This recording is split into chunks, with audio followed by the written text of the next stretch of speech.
My name is Marcus. I'm the compiler of a collection of therapy quotes entitled 1001 Windmills of the Mind, a collection of advanced self-help quotes taken off called the psychodynamic or the psychoanalytic perspective, which long ago, as I understand, is referred to by some perhaps as philosophical medicine and narrative medicine. As usual, there'll be a few interruptions in this video as well. Yesterday, in the main part, the nice one, the 4.5-hour video, that was maybe one of my better videos. I was feeling a little refreshed, energized. We covered a lot of ground there, and we posted some good quotes from a new author, Anna Rowe from Italy. And we'll add one or two more in this video as well. So we now have 62 topics, chapters, e-booklets, studying how we can update ourselves, so to speak, metaphorically. Update our memories, we never changed the autobiographical event. Like, we never changed the fact that the trauma took place. Word trauma, relational trauma, interpersonal trauma, developmental trauma, strain trauma, ambient trauma, weaning trauma, etc. And then we can't change that. That happened, it happened. But we created a deep learning back then. Deep existential conclusions, deep beliefs. We created a quote-unquote schemata, personal construct, mental construct. Internal psychic structure, neural circuits, some kind of system there, and it's kind of set in there, and it's considered timeless because the hippocampus is not there. At birth, the hippocampus is not there. Hippocampus allows for linear time, narrative time, past, present, future. There's a sense of time with the hippocampus. So if there's trauma prior to that time, there's no time, timeless. You create a memory in your body-brain system, in the survival brain, circuits there, and there's no time there. It's going on all the time. Now, what are your circuits? Need, unmet, pain, coping strategy. Okay, template, construct. Okay, that's going to lead to numerous theories here. Number one, repetition compulsion. Due to the pain, not getting his needs met. Theories: he's in pain. Since there's no recording of time, he doesn't remember mother hurt him. All he knows is he's in pain. Reach for mother. Common sense, baby's in pain, reach for mother. Not knowing that mother hurt him. So in effect, he's a love fugitive from the love that he seeks. Now, he's not guilty. We're not saying he committed a crime. No, but he believes that. Babies believe they're guilty, they're wrong, they're defective, they're unlovable, except they did something wrong. They believe that to get along with the mother. They have to idolize the mother to think there's a positive mother, think there's a chance for mother. They cannot know the mother hurt them.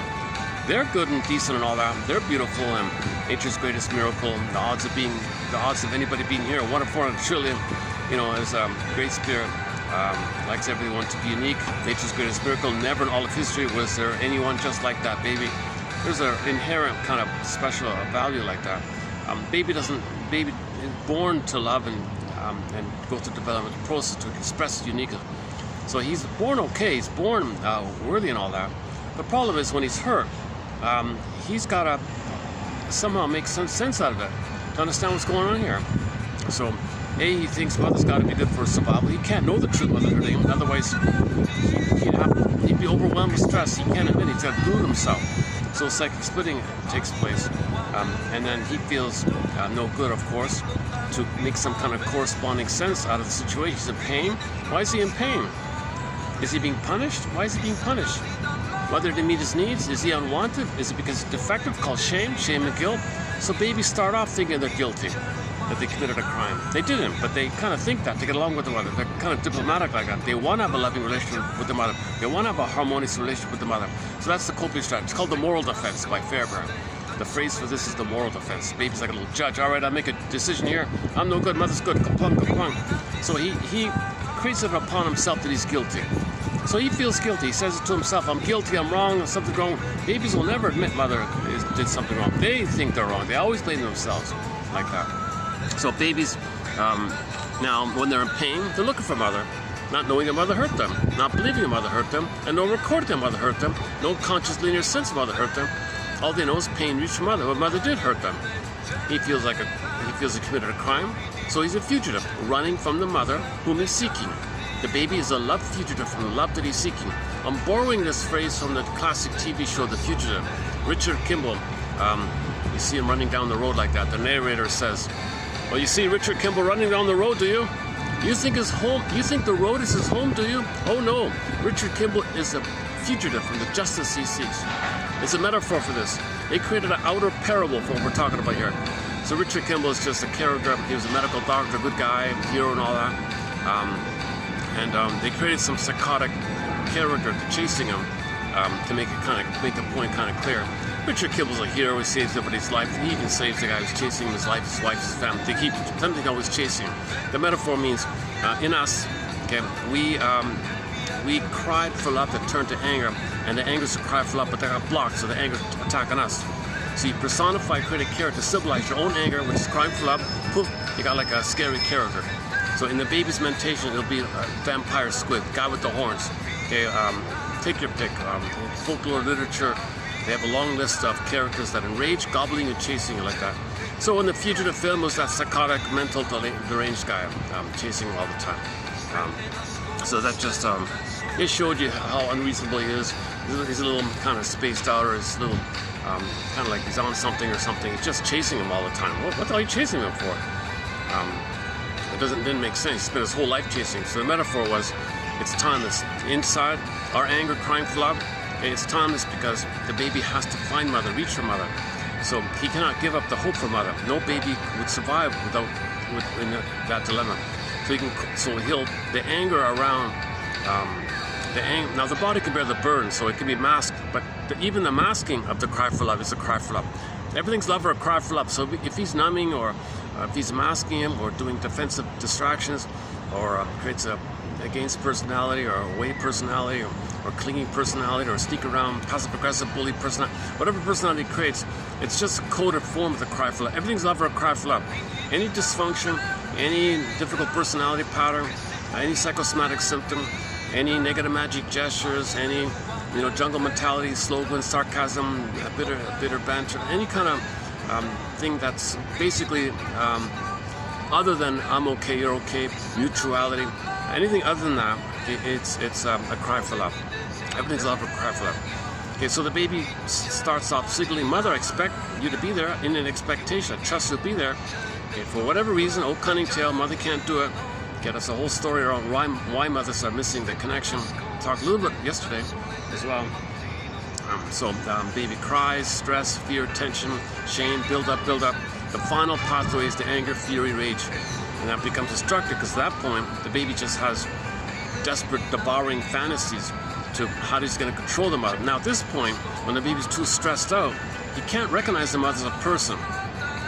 He's too focused on survival, so he just sees the breast mother, thinking the breast is just mainly the mother. Can't even, the mother as a person, not even recognized yet, because he's just so stressed. So hyper-focused on the part of the mother called part object relate. And some people think if he's very stressed, he'll just focus on the nipple part. So that's the first mother like that. So he's in a devouring kind of place. Yeah, come to think of it, that film, Bob and His Large Amygdala, might have made a reference to that. I never thought, I just realized that, yeah. We talked about a comedy film called Bob and His Enlarged Amygdala, an indie home film on YouTube about EAS, enlarged amygdala syndrome. Too much trauma, amygdala poofs up, and there's no time there, and the hippocampus is diminished in volume, the cortex is diminished in its capacity, and you're too wrapped up with EAS, enlarged amygdala, hypervigilant, hyperalert like that. So we talked, anyways, that's a separate topic discussed yesterday about Bob and His Enlarged Amygdala. It's a wacky, kind of farcical, slightly tongue-in-cheek, zany kind of comedy like that. But they make the point. Bob had a lot of trauma, so he was a bigot. After the operation, i.e. therapy, he became reasonable. He shrunk the amygdala.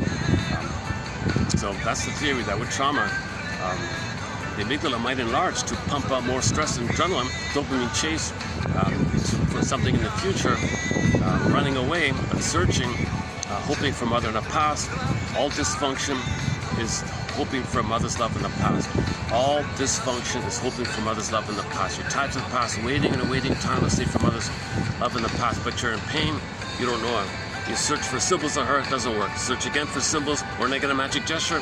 Find others as a proxy you to search on your behalf, and you shame them the way your mother shamed you because you become the mother in the Faustian deal.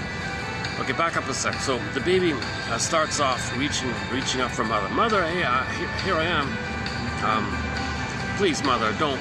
Please leave the cord of placenta. I need time You know, I just went through an epic battle. I just had a battle coming out of the canal, and I survived. I'm a little hero. Mother, read Otto Rank's book. I'm a little hero. I'm a little hero. I had this battle. I was pushing, and you were tensing, and it was a battle, and you didn't tilt back your tailbone because you were on the back and the legs were up. I was hitting, and I was being pushed in the back. I was hitting there. You were clenching. I was bumping up in the front. If I stayed in the whirlpool, I might have perished. I was crashing on the rocks, the canal like that. Your bones like that inside. And mother, I was a real hero. I was trying to fight. I was in a battle here. I'm a real hero. I'm in an epic battle. I came out. I survived. I'm hurt. I'm wounded. But please leave the cord. Please leave the placenta. I need time to make the transition from the water world to the land world. I need a continuity here. Please don't betray me. I'm tired here. I came out. I survived. But I'm hurt.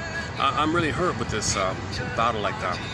And, you know, mother, my mind, there's fantasies about this recording of this represented later on, myths and fairy tales and epic battles. I just went through an epic battle here like this. So please leave the cord. It's my support system. It's my guardian system. It's my guardian animal, my power animal, my spiritual guide, my spiritual soul. Please leave the corner placenta, mother. It's called the lotus bird. Mother betrays the baby. Oh no. Okay, so bond broken. Okay, mother, at least hand me to you. I need to nurse him and connect with you. Mother lets the baby be removed. It's on a scale. Hormones disappear. Baby wrapped up, washed up, returned. Mother, where are the hormones? You separated. You something yanked me. You didn't protect me. I don't trust you anymore. Basic trust broken. Oh yeah, okay, thanks. I'll survive physically, but where it counts, my feeling self, my sense of identity, my I feeling, my ontological self, my sensitive self, my feeling self, my beingness, my authentic self, my true self, my core self, my real self, my embodiment, my ensoulment. We live from here. The golden ball, the blue jay, and the I to feel. I feel joy. I need an I to feel saddest in the morning. I can make repairs because I feel bad. It's got to be I. You're taking away my I here. God, you know, I'm very angry mother. So mother doesn't get it. She's kind of soul blind to all this because that's what happened to her. She's out of it. Doesn't feel about it because the mother in her end, she might allow the trauma on her baby for her to know that she had been traumatized. She doesn't remember. She recreates, allows it to happen. For her to know that that's what happened to her. We repeat for memory. She doesn't remember, so she recreates the memory. Or she might have an agenda for the child to play a certain role for her. Or she might, and so there's a whole topic on why a mother is missing it with the baby. So anyways, the baby starts off, please, I gotta connect with you. I need to secure attachment stuff. Please leave the cord of placenta, hand me to the bosom, let me nurse, skin to skin, hormones are there. Rhythm of safety, let me sleep in the belly. I'm familiar with mother, those grooves on your belly. I created those grooves. It's home for me. It's familiar for me. I made those grooves. Place me on your belly. Let me sleep there. Stay in bed for a couple of months. Let me sleep there. What's the big deal? Just catch up on your reading.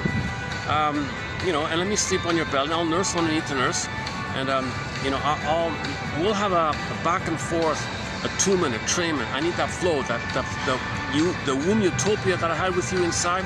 I need that to continue for the first 4 to 5 months. That womb utopia, I need like a postnatal utopia, call it extended social interpersonal womb. So mother, please hand me to the belly and I'll nurse when I need. And you'll feel it all because we're connected, we're one, symbiotic, merging, fusion, symbiotic, mother-infant dual unity. Okay, I'm in a blissful euphoria here. Please allow me my bliss. Please allow me my delirious euphoria. Please allow me my unio mystica, participation mystique. Please allow me this timeless blissful feeling. This is my growing kind of, this is kind of like still like a psychological egg. I gotta be an egg, create an egg for me, hold me like an egg. I'm like I'm still developing an emotional kind of place. Okay, so baby needs an extended social interpersonal womb for the first 4 to 5 months, called the stage of symbiosis. Then in 4 to 5 months, he quote unquote hatches like that. So that's a core point, that's a core area in child development. They need an extended social womb like that. So you gotta leave the cord of placenta, hand the baby, womb is warm. And there's a 10-hour topic on this area of the birthing. So I'm not a disclaimer, I'm not a doctor. I find quotes shared which I think are interesting. Disclaimer, I'm not a doctor.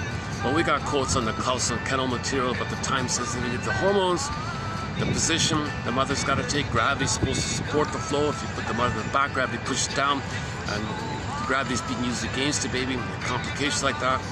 And then things in advance the mother can do to minimize the chance of birth trauma and have a natural delivery and a low birth and leave the cord of placenta. There's a whole topic like that.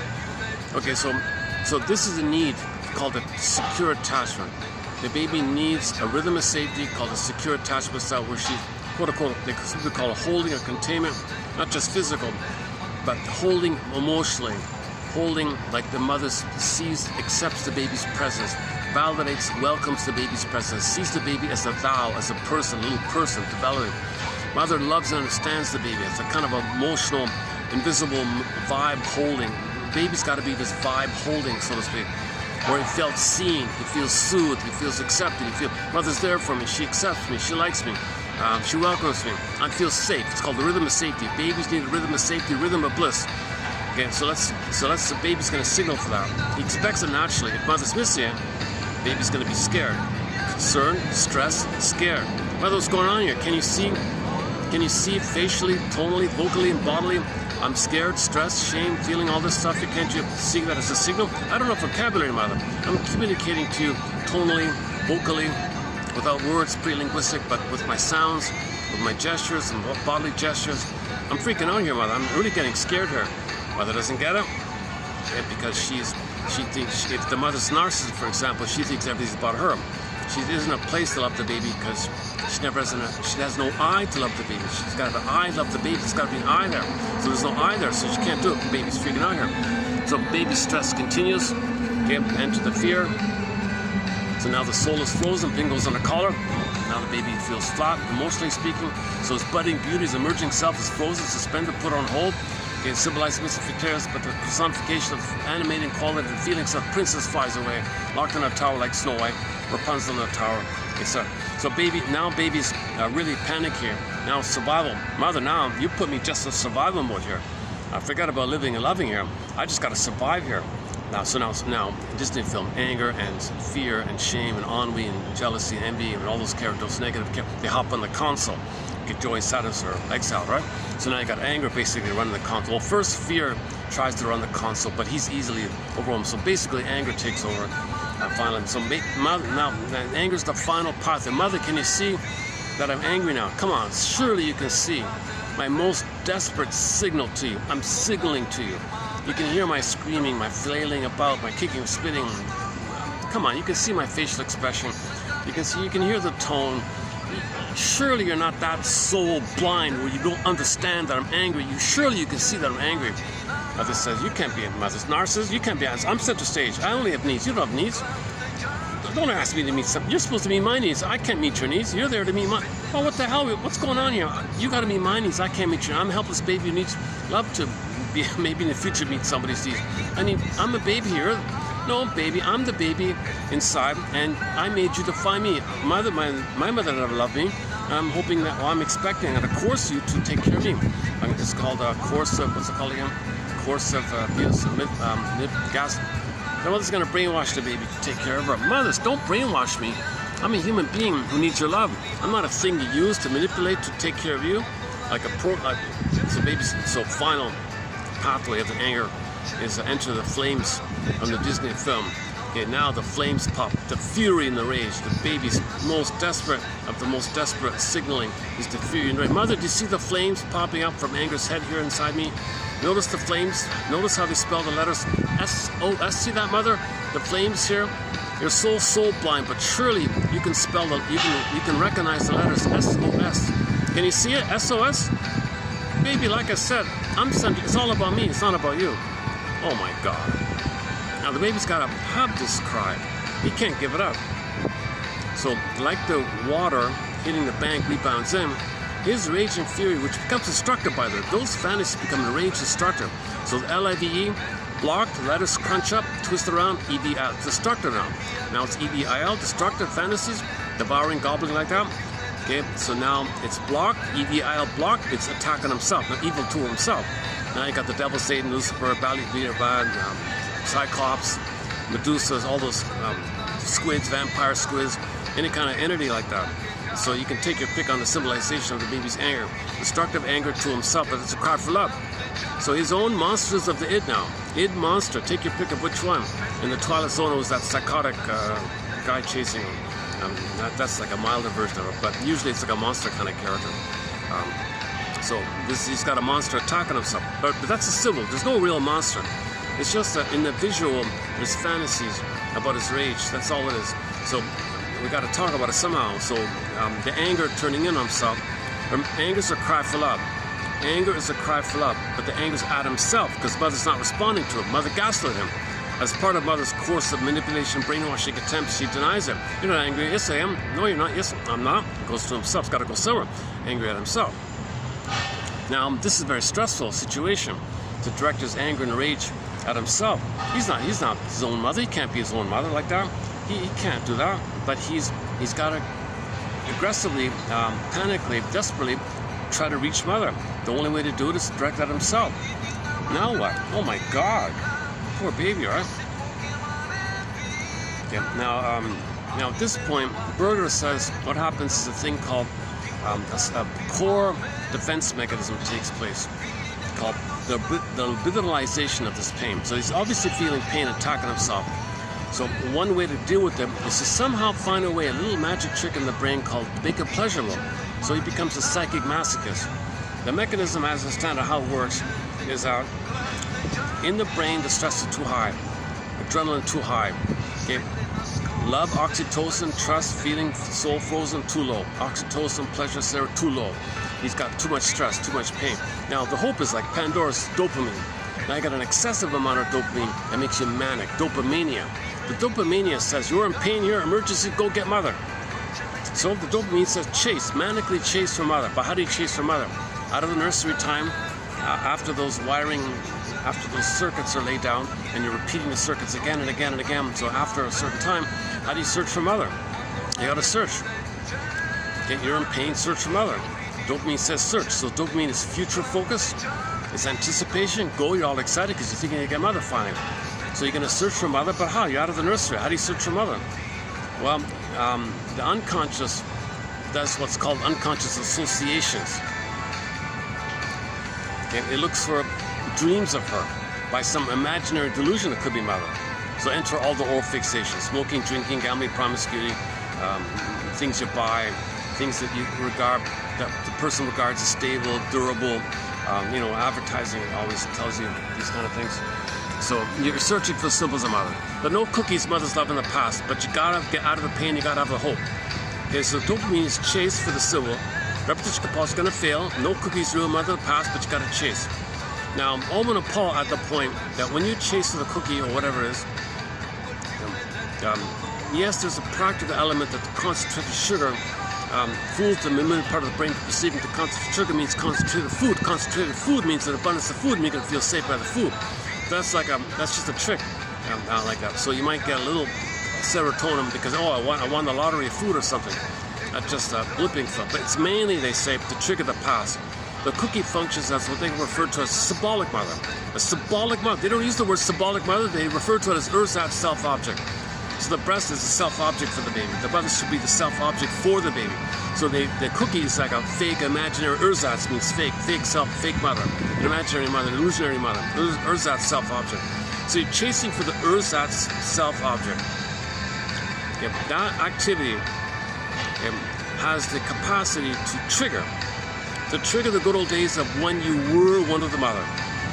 This mechanism of when you get the cookie, it's going to click, catalyst. It's going to function as an ATM, an addictive trigger mechanism. It's going to mechanize and triggerize the time when you were one of the mother. Now, if you can remember the good old days of when you were one of the mother, okay, that experience of the memories, you're going to get some chemistry of oxytocin and serotonin above the pain you're feeling.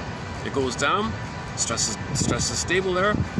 Okay, dopamine says go. So you chase for the cookie, remember the past, blip up the old chemistry above the pain, it goes down, chase again, okay, trigger the past, the good chemistry blips up and goes down, chase, and you're repeating the thing.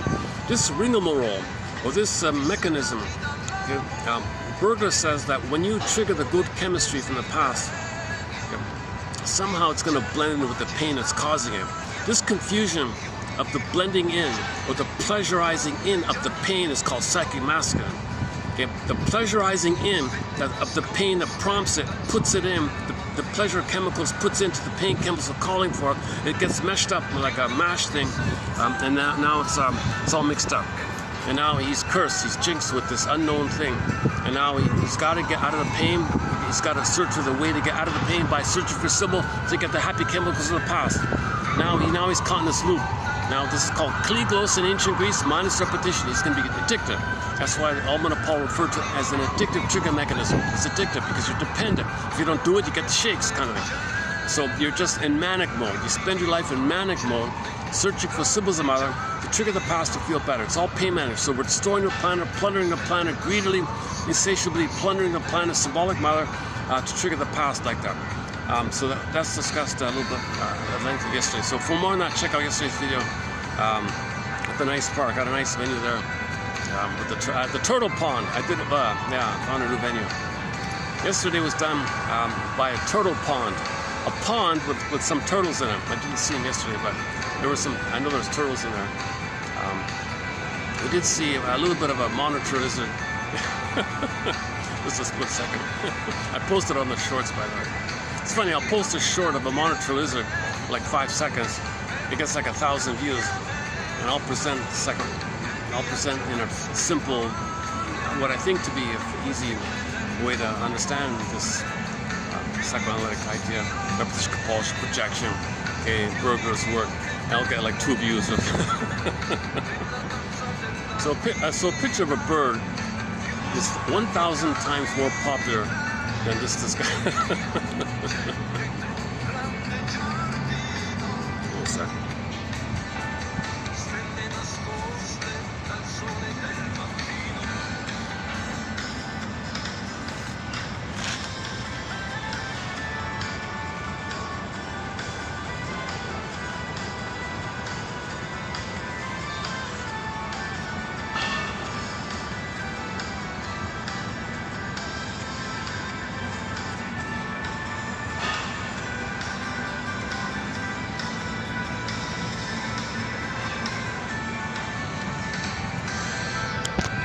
Still in the middle of creating shorts for that video, so I think we'll have some good shorts from that yesterday's video.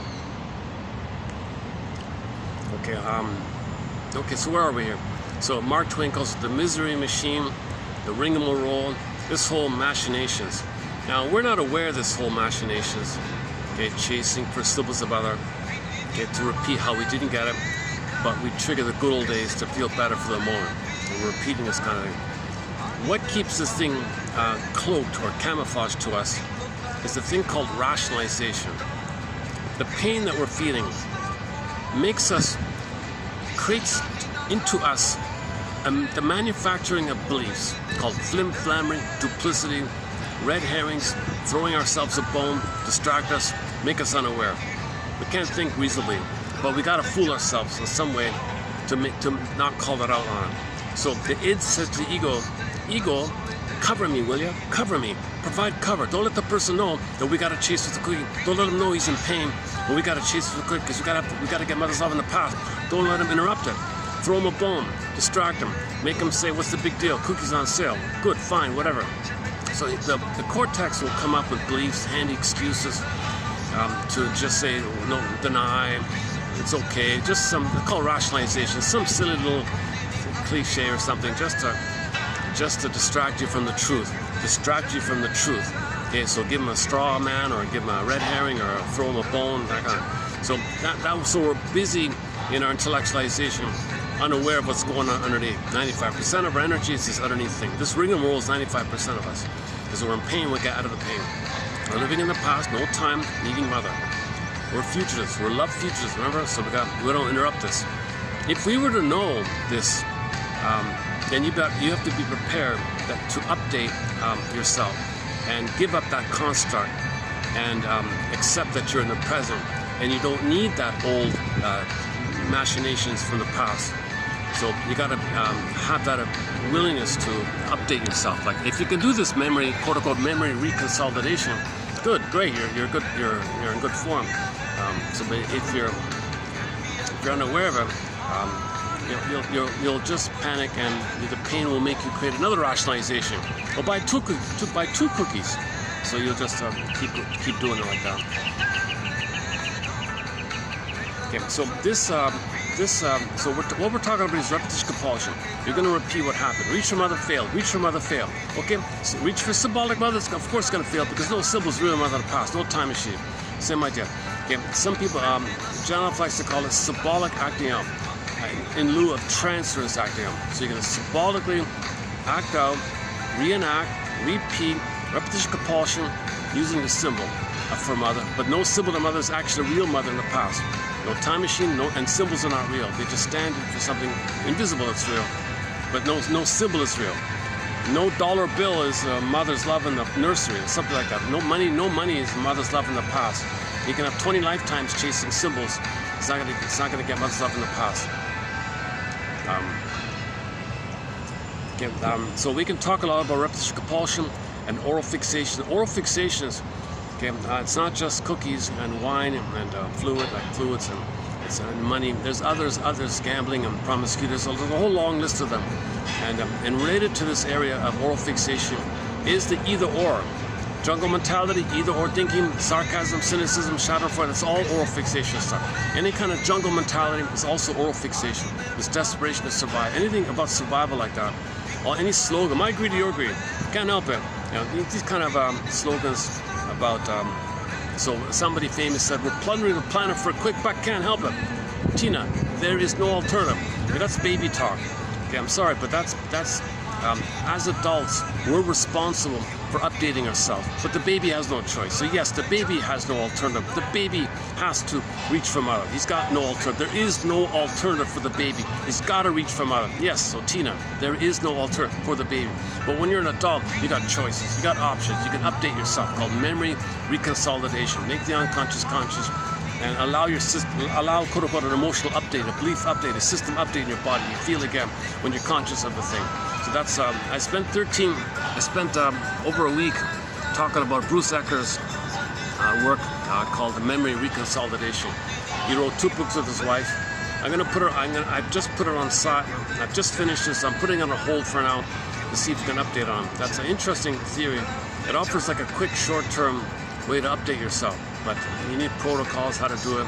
So I'm not a shrinker professor. I'm not a therapist. So I've gone as far as I could for the time being. So those quotes run from 23:13 to 23. Today's one, 23 actually. I'm posting here. So it runs up to today. This video I want to preview 31. So I'm kind of I got a little overlap here. And this video here will be just some good quotes on defense mechanisms. So kind of like the basics kind of idea. Like yesterday's video. It's funny, when I talk about basics, I feel more relaxed.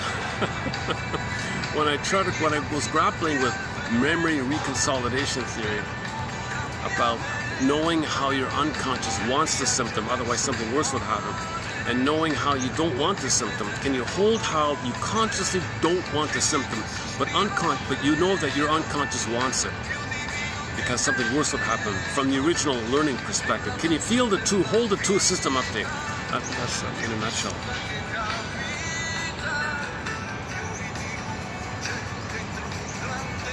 But you have to bring up, you have to allow a certain balance of feelings, and then the system updates. If it's too much, then then it splits or it distorts, doesn't work. Okay, so let's finish up with dysfunctions, hoping for better paths.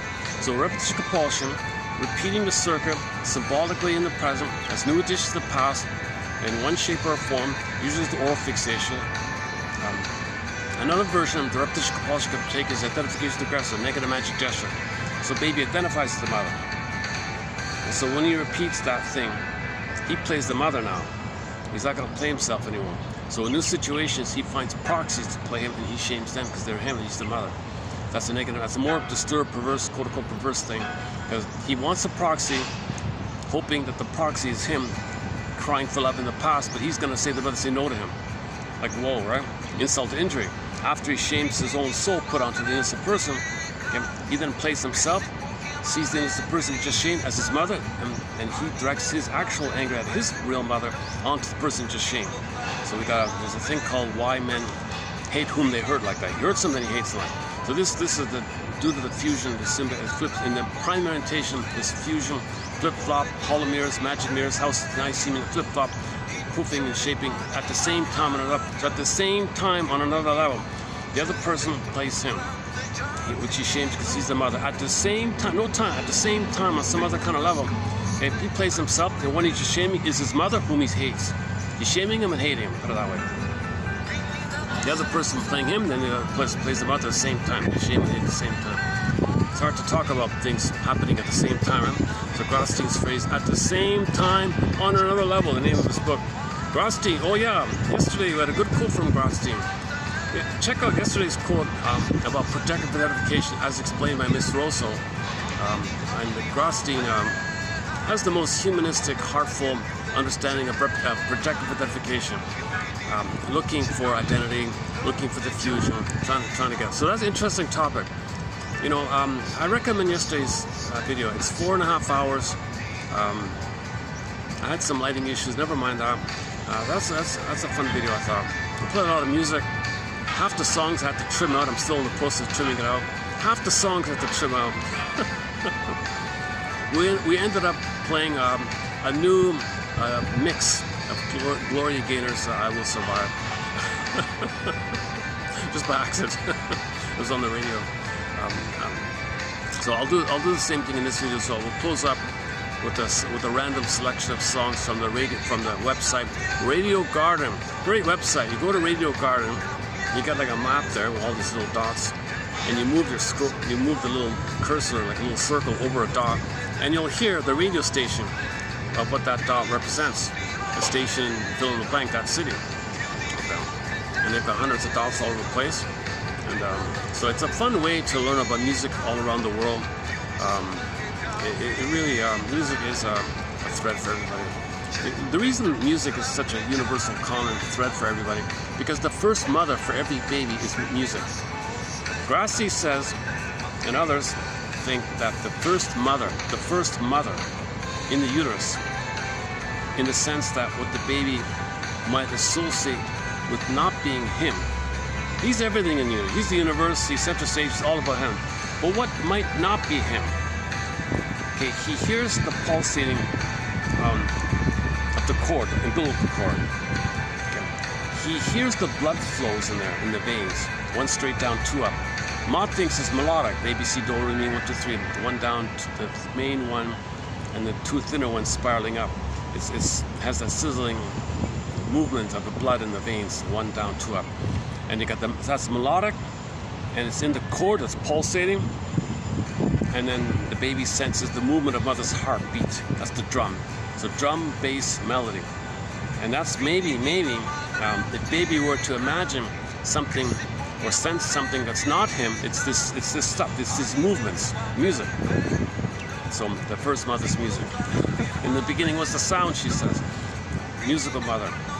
And later on, he recognized that. That's why when we hear music, on some part of our cells or something feels that familiar feeling or something. Hence the joke: we spend the first 9 months of life trying to get out of the womb, and the rest of our lives trying to get.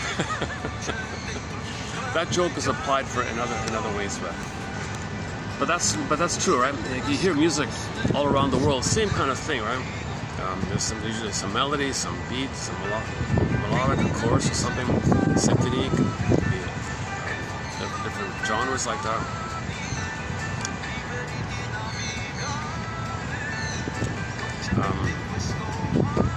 Rick Emmett calls it the magic power. It unites us all. Magic power. Music's the magic power. One of his big hits, Magic Power.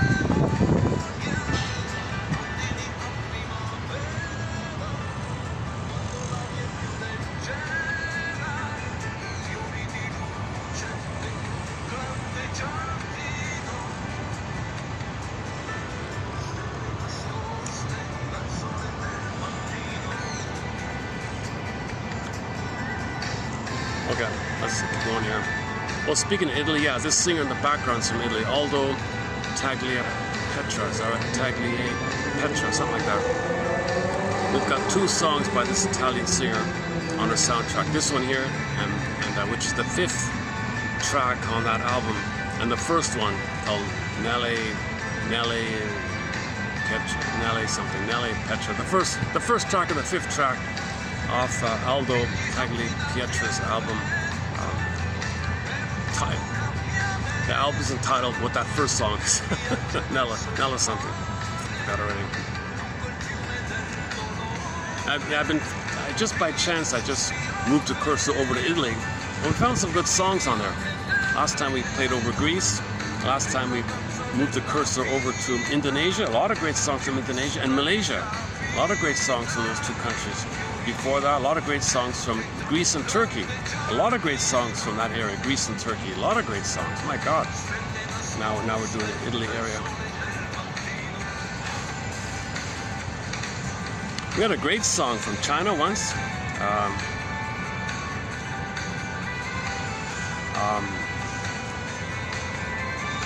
Yeah, a really fun, energetic, kind of happy, celebratory, very festive, fun kind of song. Forgot the title of it. Two young ladies singing. Are they twins or something? No. Two young gals. Either they're friends or sisters or twins. I forgot. Maybe they're sisters or twins. Man, oh man, that was a great song too. Where else did we find good music?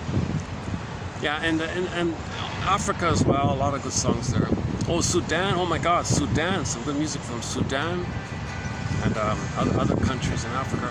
Okay, enough about that part. Let's get back on track here. So, in summary, we develop a quote-unquote construct, an internal model. Imprints.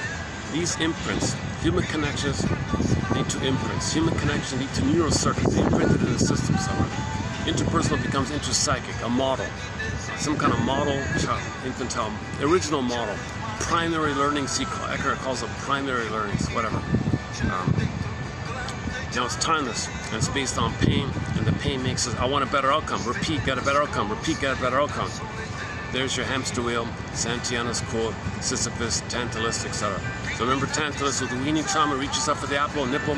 Apple means nipple in myths, fairy tales, religious stories. Apple is usually the nipple. He reached up for the nipple, pulled away. The wind blew the branch, and it was tantalized. That hence the name Tantala. Baby was tantalized. Baby's allured, tantalized, excited. Oh my God, mother's gonna be there for him. Pulled away. Now the nipple is just code for the mother in general. The first mother, when the baby's under stress, is the nipple. So there's the apple. But it's not. But it just broad. You can broaden it. It just means the mother in general. So when the mother weans the baby, or is misattuned, malattuned, doesn't do it right, baby's frustrated, traumatic bond, insecure attachment, dissociative attachment, disorganized attachment, reactive attachment, avoidant attachment, anxious attachment. It's not secure. It's some kind of erratic, disturbed, painful attachment called the insecure attachment style. So that can be symbolized with the Tantalus. So the Tantalus myth, ancient Greek myth, he reached up, rejected, reached up, rejected. It feels like a Sisyphus dynamic. You do it again and again and again. So so there's two parts here. If you're not mindful of it, then it's mindless repetition called kligos. If you're sensing that maybe it's some kind of communication or an opportunity to know what happened in the past by observing your repetition compulsion, how you have this pattern, you learned it back then, and that's why you're doing what you're doing now. If you can catch that, I'm doing this now because it's been a pattern and I learned it. That's called a three-point interpretation. You got a pattern, you learned it back then, it's from the imprint, you do it again and again, it's called a pattern, you set in with the original learning, repetition, and that's why, and you catch yourself at a here and now example. That can be very helpful to update things like that. So Tantalus is a pretty clear image, Sisyphus of course, and Kligos image, and so on, hamster wheel, treadmill, whatever. Most people know about the Santayana quote. Insanity is doing the same thing over and over again, expecting a different result. But at the same time, on another level, we're doing this in an attempt to remember. We're trying to remember. There's a drive to heal, a drive to remember. The drive to remember is the drive to heal. Because if you can remember, then you can do the memory reconsolidation update, system update. But you got to remember to do so. If you don't remember, just repeat. So once you're conscious of it, right, then you got the chance to heal. So you got to think in a positive way. The repetition compulsion, one guy calls it experimental recollection. You're kind of experimenting. Can I remember? Can I remember? I'm trying to remember. Can I remember? Repetition compulsion. Now, it's twisted with the identification aggressor because if you find proxy to play you and you shame them because you become the other. So that's a tough one like that. So there's more layers to that one, right? And yesterday we read some quotes about depersonalization, derealization, disassociation. When the baby identifies as an aggressor, who is he now? He feels like a stranger to himself, an alien to himself. He feels distant to himself. Looks in the mirror. Who is that person? He's the mother, right? Who is he? Looks in the mirror. He doesn't recognize himself. It's called derealization, feeling unreal. He doesn't really feel himself. He feels empty to himself or strange to himself. Who is he like that? That's called depersonalization, feeling unreal. Yes, he knows he's there, but he doesn't feel real. If the baby crosses over, becomes the mother, who is he? I feel unreal. You feel distant, you feel empty, you feel like a little vacuous kind of feeling like that. You're there, but you don't feel it. It's called disassociation. You space out a bit. So this is called depersonalization, derealization. So go to the last, towards the end of that video, we ran through about a good dozen quotes on depersonalization. That was a good stretch. Yesterday.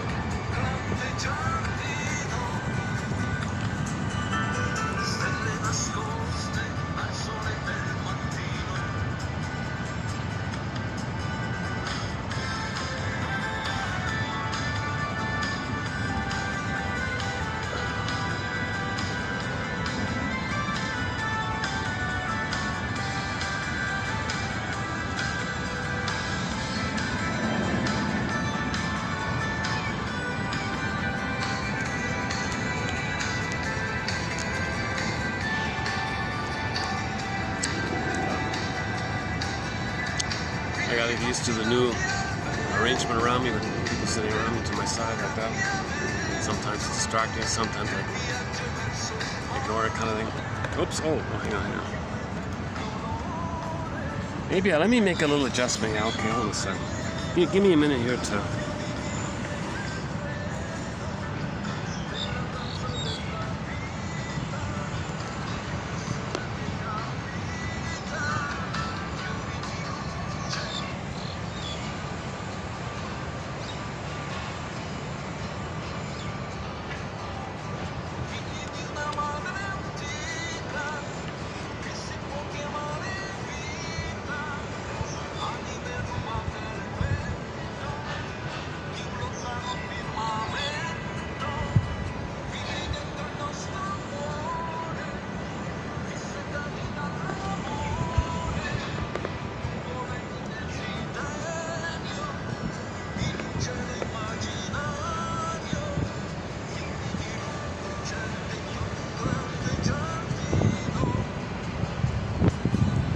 Is that gonna work?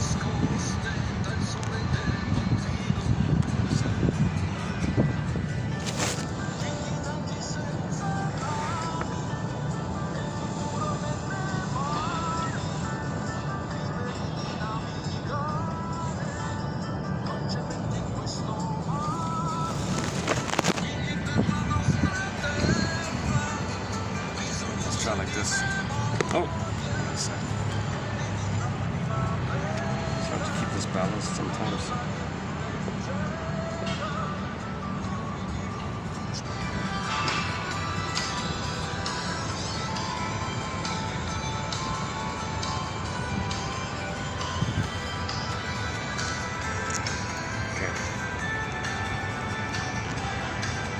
Okay, let's keep going here. Hang on a sec. So where are we? Negative magic gesture. The negative magic gesture identification of aggressor leads to the talionic feeling, talionic impulse. That's another complication like that. And they feel unreal, immensely entitled, very greedy and envious. So it's all survival. All forms of negativity are still a cry for love. So if you see somebody, yeah, even as I'm speaking, there's things around me, if it's a little uncomfortable, you got to recognize if something seems a little abrasive or something, or attention, or rude or attention-seeking or something, or defensive or aggressive or something. If you see something maybe you don't like, let's just say, one part of what you're dealing with is, yes, of course, you might be triggered, but another part of it is, say to yourself, whatever it is that somebody's doing that, let's say, you don't like, you got to realize that person's unconscious is doing that thing that you don't like, because that person's unconscious thinks if they didn't do that thing that they're doing which you don't like, that something worse would happen to them. So it's like a survival thing. They're doing that out of an unconscious sense of survival, and they never updated it. They never updated it. So one quote said, we're not a victim of our trauma. Yes, we are, but we're really a victim of not updating it. We're a victim. We don't have to be stuck, how do you say it again? Cornered or something, or what was the line again?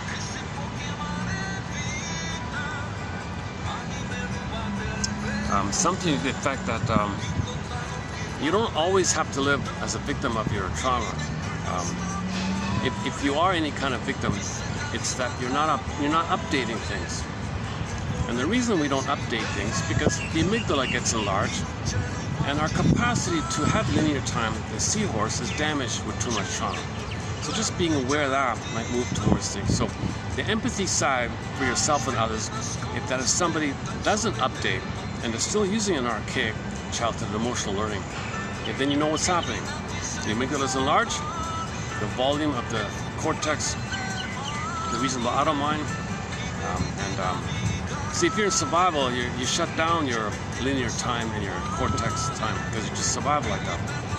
Like that monitor lizard yesterday I just saw him through the bushes there a bit. I just tried to take a photo of him. I just started to see if I could take a photo of him. He scurried off already. I made no sound. I was so calm. I wanted to take a little photo of him, and just scurried off like that. So hyper alert, the monitor lizard, right? So our amygdala is kind of like that monitor lizard. Like, so it's hyper vigilant like that. So if somebody's always in that kind of mode, and that's linked to prejudice as well, because in your mind, your anger, it's unknown to you, stranger. That monster you create, which is your own anger, it's unknown to you. You don't know you're angry at yourself. You don't know that you're angry at yourself, right?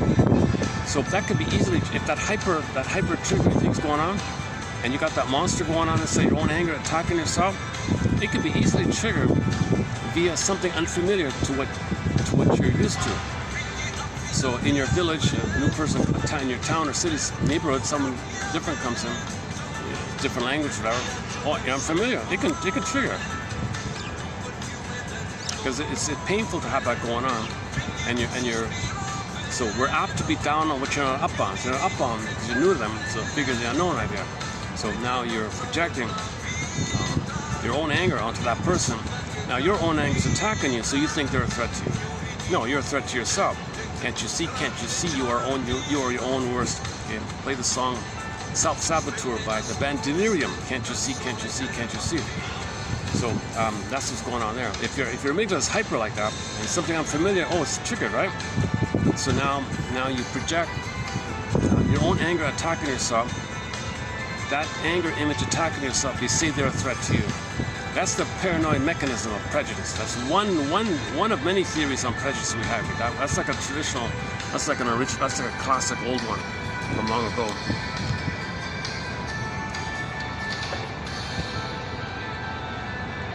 I kind of deal with it a fair bit. Like if people see me and they feel triggered or something, or I see them and I get triggered. You know, it's like people have a so you gotta Eckhart has the exercise. If you're triggered, put your hand on your heart and say, I am now experiencing a living past memory, but I'm in the now. I'm in the now. That's why your hand's on the heart, to keep you in the now. But you say to yourself, and you're aware to yourself, that you're living now a past original learning. A living past memory is popped up, like triggered up. You're living it now, you're feeling now. So you want to have that juxtaposition that you're in the present, not in the past, but you're experiencing the past. Remind yourself that you're experiencing the past, but you're in the now, and calm yourself like that. So use that as a self-soothing exercise.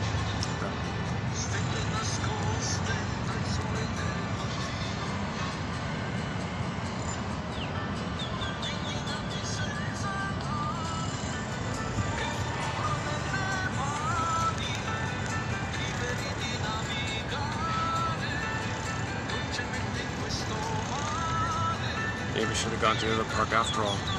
I was a little bit late today. It's a pricey thing to take the taxi all the way there and back like that. This is on the SkyTrain. I think the SkyTrain. Yeah. So.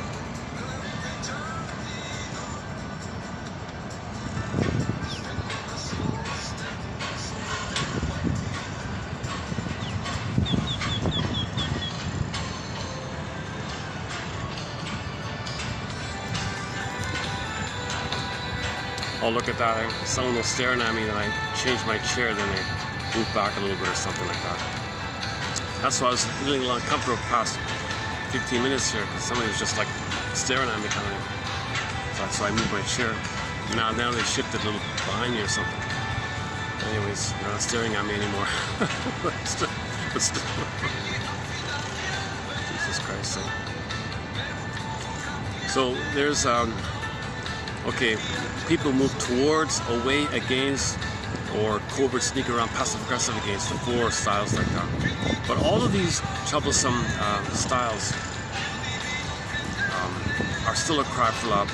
It's still repeating your defensive structure again and again and again, hoping for better past. All dysfunction, negative personality patterns, okay, so even with the symptoms, inward or behaviorally, anything that's troublesome to you in your body or in your behavior, relationships, etc., it's all a cry for love in the past, waiting for others love in the past.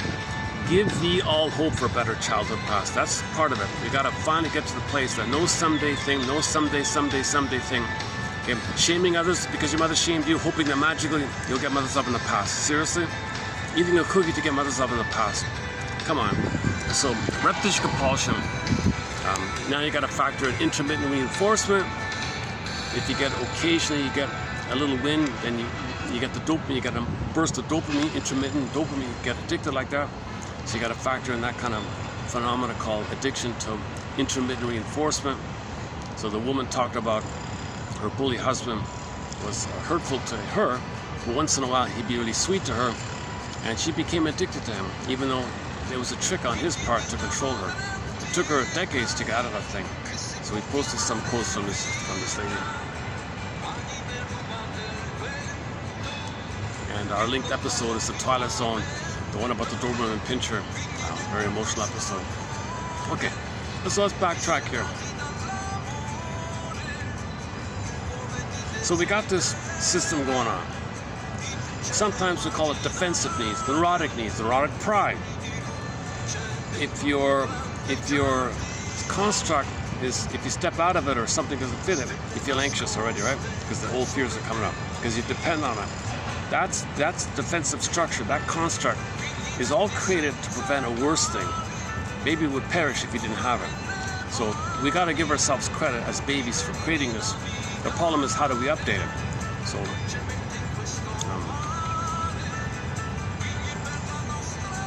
okay, so this is what we're trying to do. How do we update these? All right. Okay, so repetition compulsion, negative magic gestures, symbolic acting or fixation, psychic masochism, the ring of Rowe, misery machine, rationalization is the cloak of it all.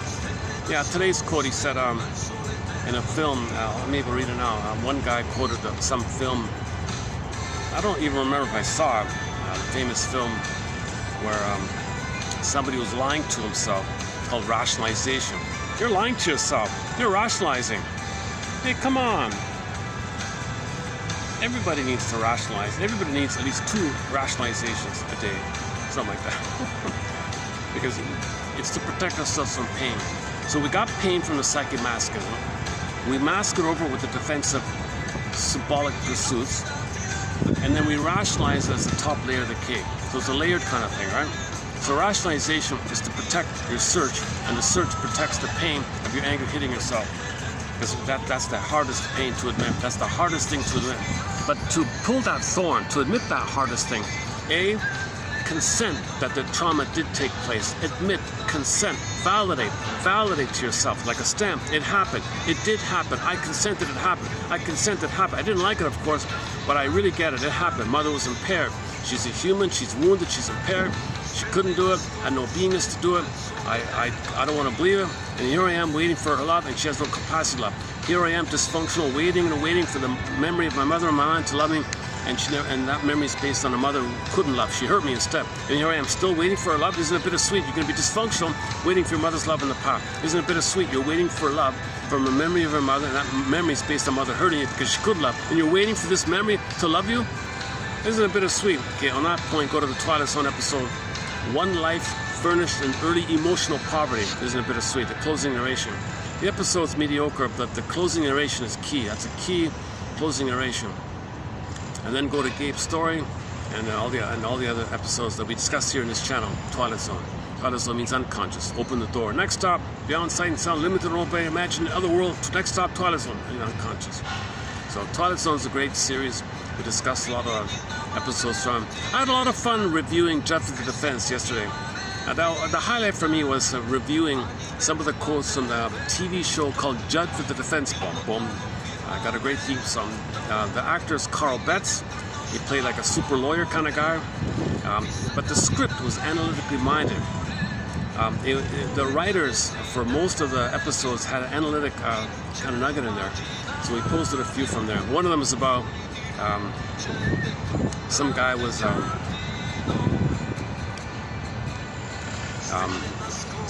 complaining that his son could never understand him, and but the father was on all kind of pills and all this. And Judd said, well, you know, one day you're on uppers, then you're on downers, and you can't make. He doesn't know what it is. I thought he should understand me. What about you understand yourself? And what about you be the quarterback? No, hang on, how did I go again? You should understand my plays. The play is...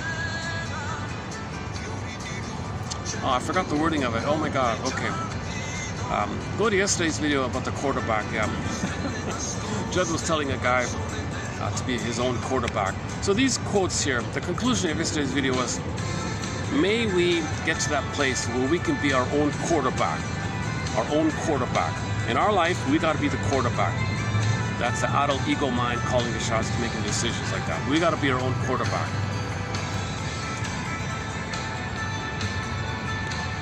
There's a fear of that, right?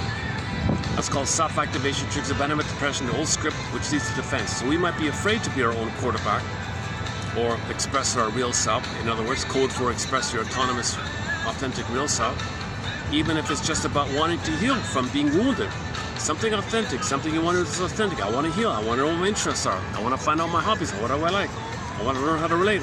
If you want to heal or something, that's self-activation. That triggers the imprint.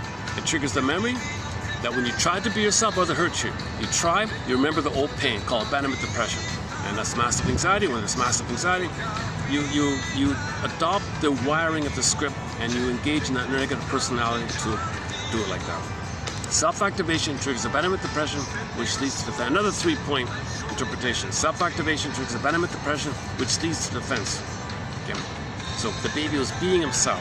He was activating. He was being himself. His body wants to develop and grow. I want to grow and develop. I want to be myself. I want to find my interest. I want to find what I like. I want to be myself. Activation. Yeah, I want to be my own quarterback here. Mother crushes it. Whoa. Immense pain. Baby copes in a certain way with the construct, defensive structure, does some twisting thing, and it buries the pains, either or, denies, disassociates, numbs. He does all this stuff, and that's how we cope with it. Maybe screaming, your mother gave him a cookie, so he becomes an emotional eater or a drinker. So self-activation through the abandonment depression, then he reaches for the drink, reaches for the cigarette. You see it all the time. When people get anxious, they reach for the drink or a cigarette or something like that. And then they feel better because they feel like although they're a helpless infant doing that, they feel like a god, a king and a god. The alcoholic is both god and helpless infant, somebody said. So it's funny, when I read that quote about a year ago, I think if I walk past, you know, somebody like one of those, like if you walk past on the main road, if there's I don't know, like if there's a section of the restaurant where people sit facing the window looking out and they're drinking or something, I remember thinking, oh yeah, wow, they're drinking, they feel like a god, but they're a helpless infant. They're a helpless infant. It's like breast milk, stimulating fluid, numb you out, remind you of the mother. put you in a swoon, put you in a timeless state, warm, makes you warm even. Makes you warm. Others should make you warm. Makes you warm or something. And you feel important doing it. Infantile megalomania, you created it, you did it, you were active doing it, you ordered that drink, you did that. So you feel like a king like that, but you're a helpless infant at the same time. Same thing with cigarettes. So these are oral fixations. So drinking, smoking, all down the list, that's all oral fixation. So oral fixation means you were traumatized before 18 months. That's the time of dependency where your mother should see you and soothe you and all that. Allow for your interest. If mother crushes your interest during that 18 months, you lost your identity because your interest comes from your identity. Mother crushes your interest, your identity is crushed.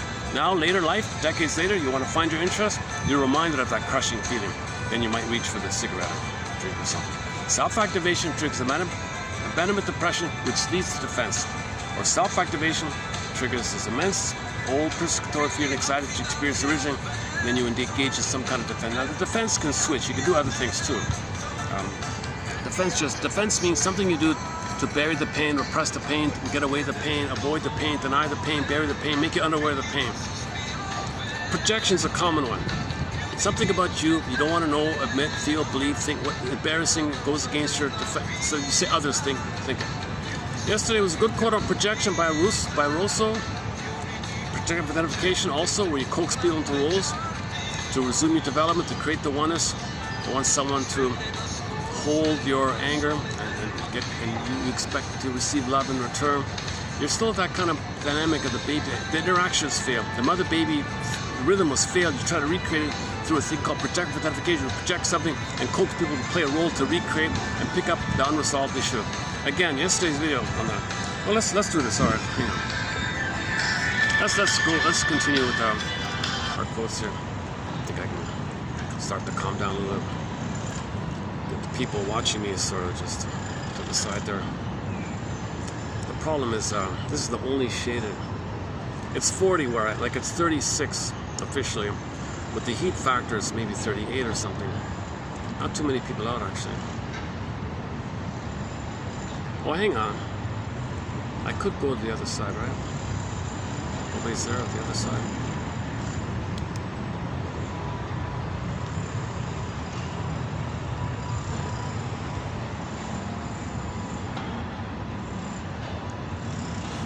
I want to relax when I do these videos. I don't want to have this like gnawing kind of feeling of there's some kind of thing near me. That's why I liked yesterday's video. Because I was so relaxed yesterday, I went extra, I went 4.5 hours yesterday.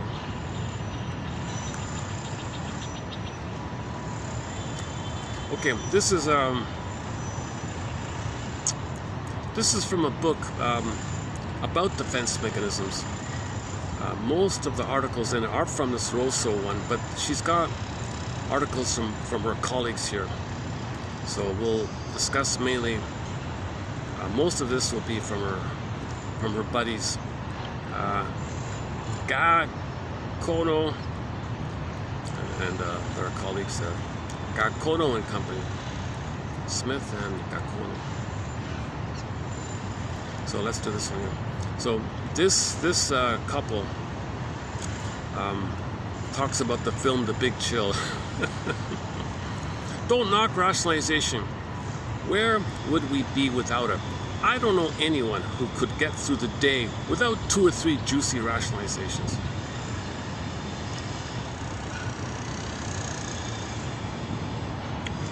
Creative lies. He's proud of his lies. He's proud of his creative lies. He's lying to himself. So he's protecting his defensive hope to reach for a cigarette, hoping it'll be mother in the past. Cloak, give me a cloak rationalization. I need a good rationalization. Give me a juicy, give me a new creative rationalization. I need many of them every day. Okay, so this passage here offers sort of a solid, pretty solid general overview or 101 overview of defense mechanisms. Okay, defense mechanisms, or psychic defenses, which are operations of the mind, maneuvers of the mind, mechanisms of the mind. There's a book called Mental Mechanisms by Laughlin. in things we do in the mind, right? Defensive operations of the mind are involved in the ego's or the person's struggles to deal with unmet needs and the pain around it. These defensive operations manage, modulate, and maintain, and in some cases operate to prevent the ego from being overwhelmed. Their importance was captured in that film, Big Chill. Yeah, don't knock mine. I'm lying to myself. We all need to lie to ourselves. Primitive defenses coincide with the person's part object. So primitive means like either or thinking, idealize, devalue, all or nothing. This either or stuff, my agree to your agree. Any kind of oral stuff, like that slogan. When they plunder the planet, if you're not on the menu, if you're not at the table, you're on the menu. That's one of the slogans of the plunder system. It's so sad stuff because it's very graphic. Table, food, menu, eat. Who are we gonna eat? It's so sad. This is coming from a construct, a mental construct laid down in the original nursing, and it hasn't been updated. That's why I kind of got a little enthusiastic about Ecker's model memory reconsolidation. It offers a possible way to update it kind of briefly, like quickly. His book is even called Brief Orientated Depth Therapy, like that 1995 book. So primitive defenses, usually it's either or thinking, idealize, devalue, narcissism, bullyism, egoism. These are kind of considered quote-unquote primitive. Just means like the earliest of the earliest of the earliest time. Primitive defenses coincide with the person's part. So part object relating. If the baby is frozen, never knowing an image of the mother as a person in his mind, and all he's got is oneness with the part of the mother, that's called part object. He's frozen there. That's a primitive thing. He's stuck in an early place. So that leads to him overlaying this thing onto the world. The world is symbolic breast, and the breast for the baby thinks he owns, should serve him. So he thinks the world owes him a living. The breast world should serve him. He's center stage. He can't give. He's entitled. King of the god. He's supposed to get. If he doesn't get, he's enraged. Wants to coerce the breast. Come on. Demands. Entitled.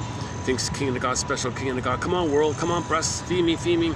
Insatiable greed like that. That's a primitive defense. To still operate from the imprint of the baby being traumatized in nursing time, with the oral fixation time, it can lead to this narcissistic demand like that. Narcissistic entitlement, they call it the entitlement complex, a sense of entitlement, and they don't love or give. They haven't reached that kind of place, so that's why they're so angry all the time and so cynical, and the jungle mentality, extremely egocentric.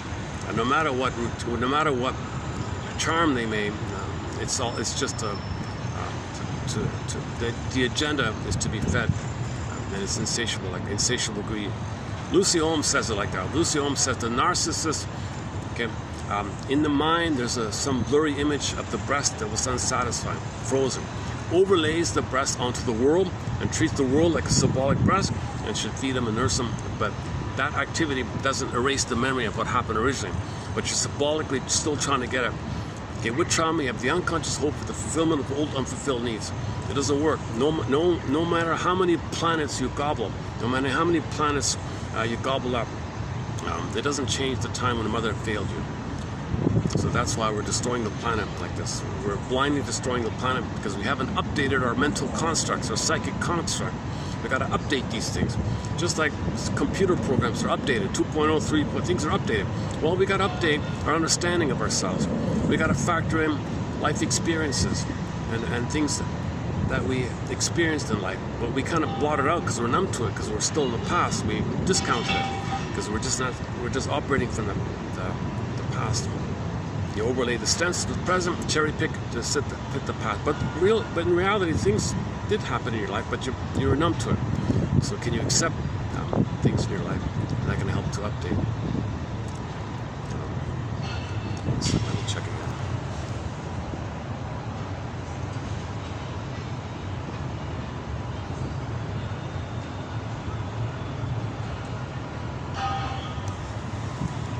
Just get used to this.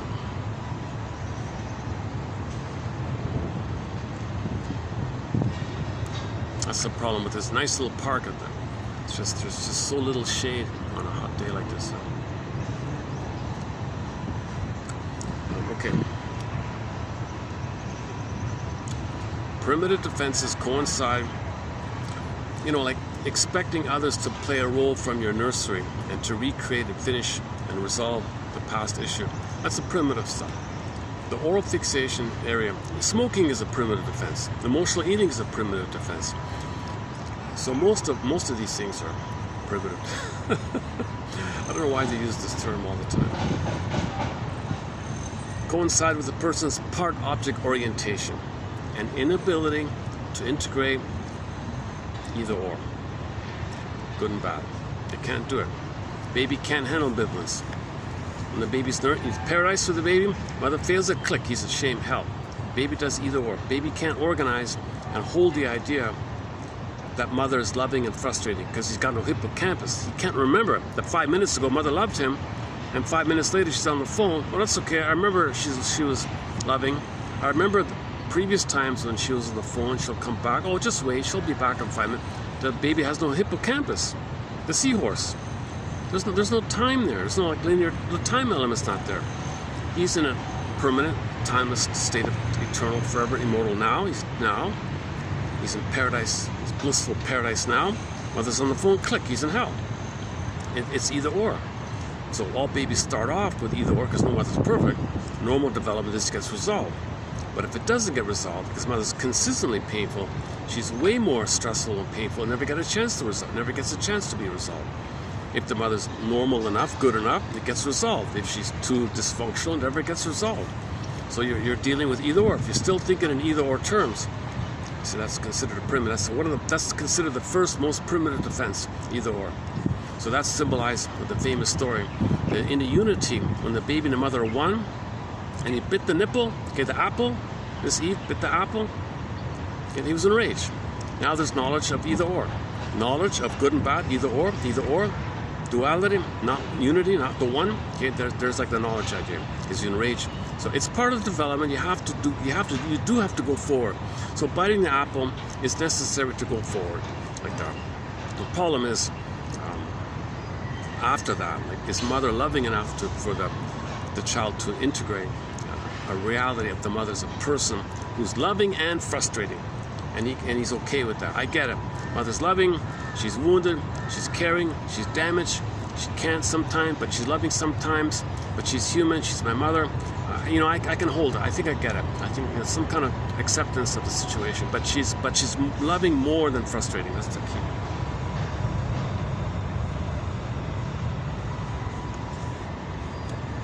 Quote unquote good enough, they say. Not perfect. Oh, 23. Yeah, what are we doing today? 31, right? 32, 31, all right. An inability to integrate both. So this is called, you got to find the both and. Everybody's talking about the both and, holding the tension of opposites. The third side of the coin, both and. If you're thinking either or, you cannot heal. Rinsley's famous line is splitting precludes mourning. Mourning gives you your identity. You don't get your identity if you don't mourn. And splitting blocks that. You can only mourn if you see the reality of your mother as a person. If you see her as either a goddess, or a click, or a demon, you can't mourn like that. How do you mourn these imaginary exaggerations? There's no person there. You only admit the loss that your mother failed you, but she's a person who failed you. Then you got to recognize she's the two sides like that. Then you can mourn. When you recognize your mother as a person, the two sides, then you mourn. Right? It's this verdict of reality that makes the work of mourning so difficult. The reality is, okay, mother's a person who tried her best, would have, she couldn't, tried her best, still some blessing. Okay, once again, Bruce Springsteen, Toronto Independence Day, the introduction he gives to that song about seeing your parents with hopes and dreams in the panel, ordinary people, you're startled, you're surprised that they're people with dreams like that. Whoops.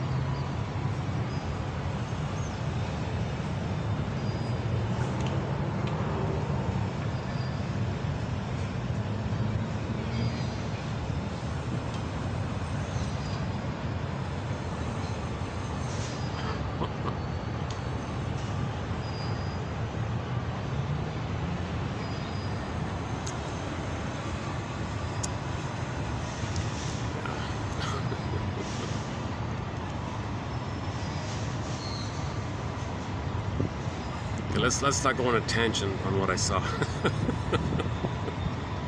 Okay. You know, theoretically, I could just sit in the park and ramble on with all the things that I see. It's endless. I could. You can pre-associate with anything, right? But when you talk about others, you're talking about yourself too, right? So you got to discern that. Projection. Okay, where are we?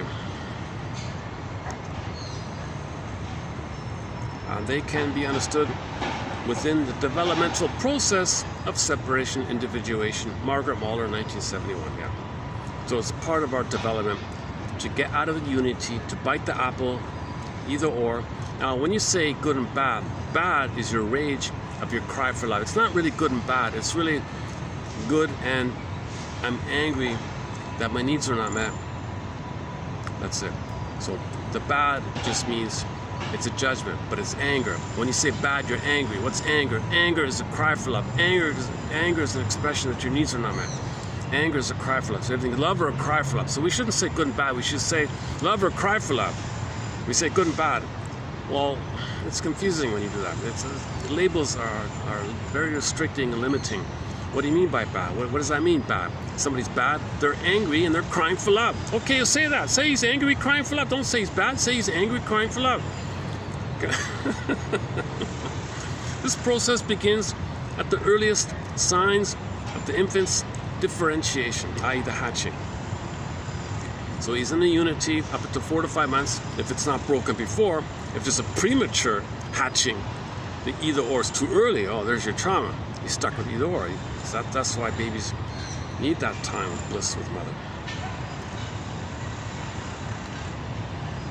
This process begins at the earliest signs of the infant's differentiation or hatching from a symbiotic fusion with the mother and culminates in an early sense of self, individual identity, and whole object relations, person to person. Again, Mahler, Pine, Bergman, 1975. They're a famous book, right? All right. From an object relations perspective, okay, object relations. Object relations theory is the study of the internalization of interpersonal relationships. Baby and the mother have interpersonal relationship, he internalizes it, wires it in, becomes a model within him, internal objects like as constructs, and how that influences you, how you create it outwardly. The outer is a reflection of the below. That's called object relations theory. So the study of all this is called object relations theory. You just study how the past influences your present. The present is influenced by your past. The puppet master created the past, drives you in the present. Just study that. It's simply called object relations theory. That's all it means. Object means something that's important to you, that's all. It could be anything. From an object relations perspective, defenses not only protect the ego from your mind, right? From overwhelming sensations, but are considered a natural part of the developmental process of separation individuation.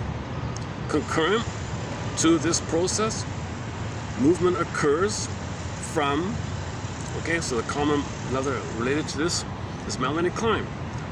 The first setup is called the paranoid schizoid position. That's either or and projection paranoid. So you're angry at yourself, you see others anger you. Either or.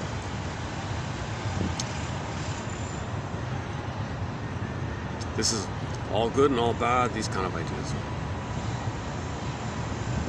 Baby keeps it compartmentalized to protect the fantasy of mother's all good. The reality that mother hurt him? No, something else. That's a monster. This is rage. It's separate. Separate bins, psychic bins. That's primitive. There's no reality here. But the baby starts off like that. He might start off with the paranoid schizoid mode of operating. The paranoid schizoid mode of experiencing, called the paranoid schizoid position. Melanie Klein, 57. Having reached then, later on, if the mother is normal enough, the child reaches the depressive position. Nothing to do with depression. It just means that he's a person, mother's a person. That's it. And good and bad can be experienced simultaneously, and there is a capacity, therefore, to mourn losses.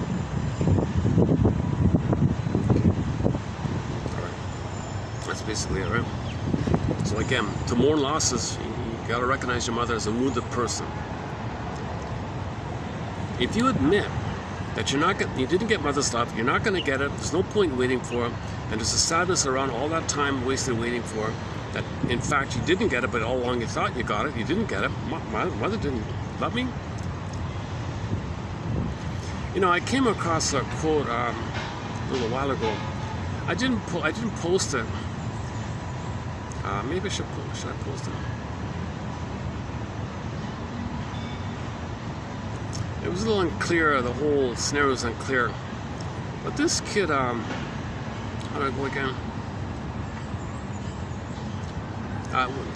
It's about the Laius complex. So Laius is a mythological character as code for that when the man, Mr. Laius, was a baby. Okay. His mother engulfed him, used him, married him, okay, rejected him, used him, didn't see him as a person, so he felt unseen, rejected. If mother's using the baby to meet her needs, he feels rejected. So that's the Oedipus character, right? Mother complex. Now when Mr. Oedipus grows up, and then poof, he has a son.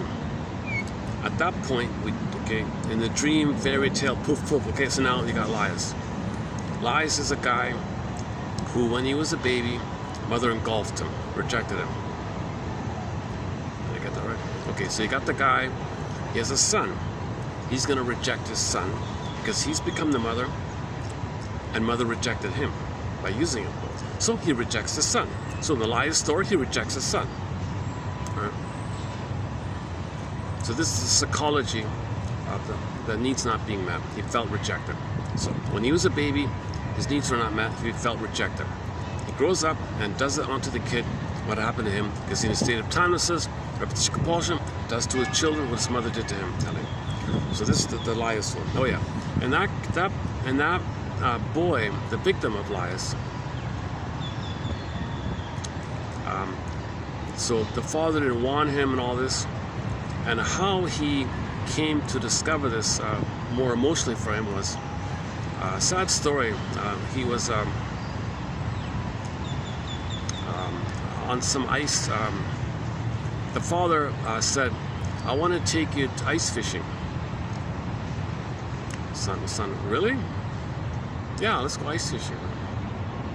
They never did anything together. They never threw the ball together. He never spoke to him. He always made it clear he didn't want him around, leave me alone. The father was in the garage all the time playing with his hobbies and didn't want the son to come and, "Can I join you?" "No, go away." So one day he got the idea to take the boy ice fishing. So they go way out in the middle of this lake or something. There's little huts there, I think. How to go? He puts, you sit here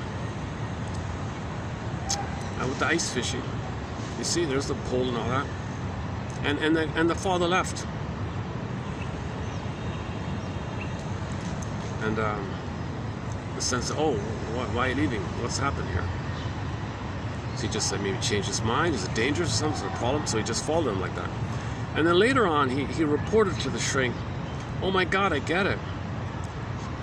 He just was hoping I would just sit there and freeze to death. Like as an accident or something." Yeah, sad story. Jesus Christ. Yeah, I read that a little while ago, and I got a little confused about, is it a dream or was it real or something like that, so I just left it.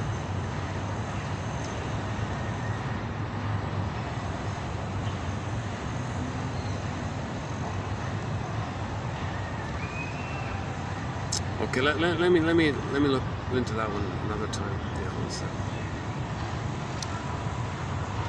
Okay, where are we here? How did that come up? What triggered that one?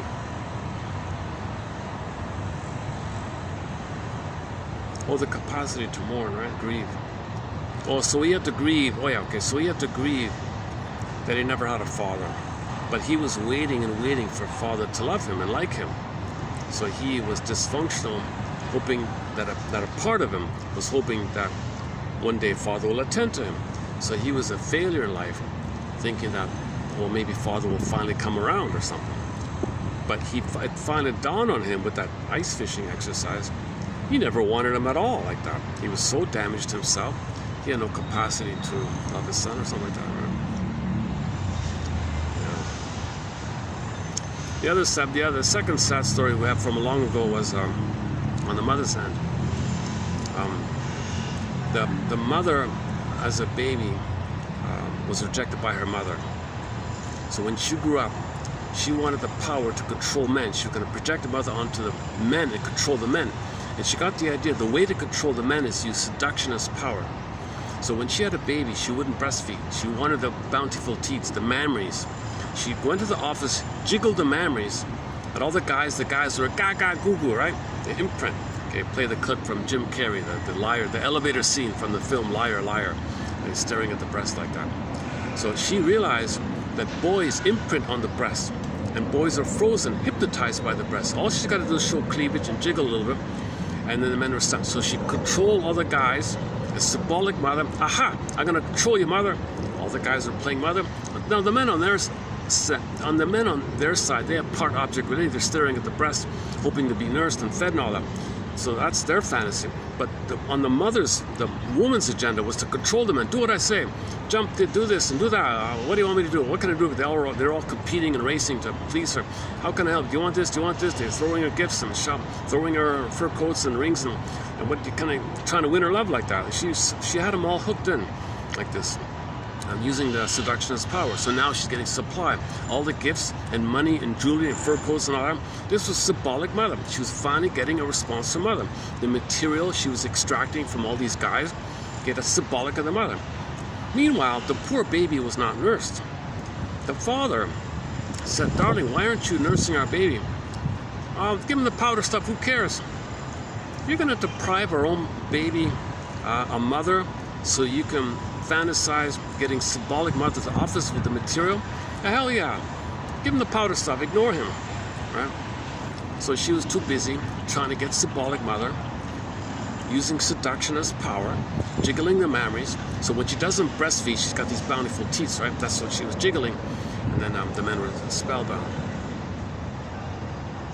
That father, by the way, said later on to that he was shocked and surprised that his wife would be so cold, so heartless, so selfish to not breastfeed her kid, and because she wanted this agenda. And the kid looked deprived of a mother, because the mother was too busy trying to get mother symbolically on her side. And he said that shock on his end, that his wife would be like that. He said, I had no idea my wife would be such a cold, heartless, rotten mother like that. And that was the seed of the end of their marriage, he said. I don't know the rest of the story, but that was the story. Oh, hang on. One of our birds here.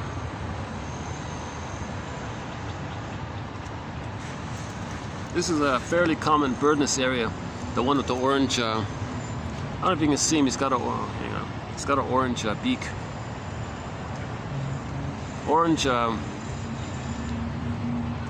Orange beak and orange feet. Can you see him walking along the hedges there?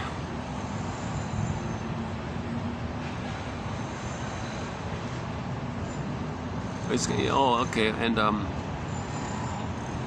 his wings are white from the underside.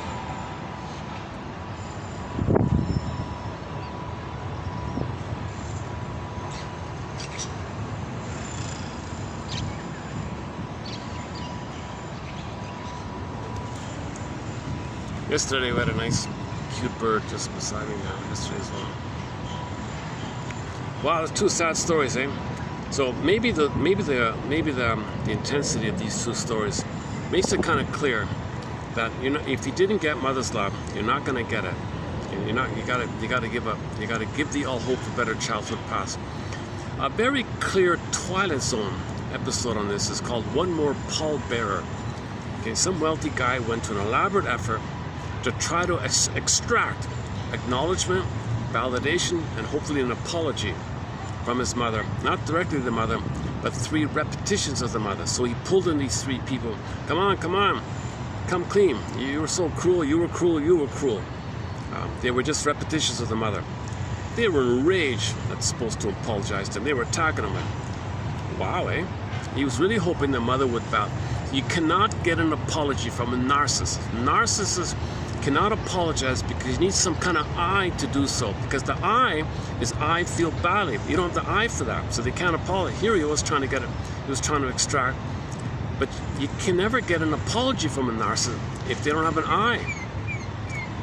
So normally you have an I, you make a mistake or something, you feel badly, you share all that, you articulate the thing you did, the things you did that you feel badly about, you share all that, it's coming clean, it's integrity, communication, letting the other person know you feel badly about that, and you want to acknowledge the effects your behavior had on the other person, and you're validating the effects of your selfishness on the other person, you feel badly, and how it hurt them, and you feel badly on their end, you feel badly on your end.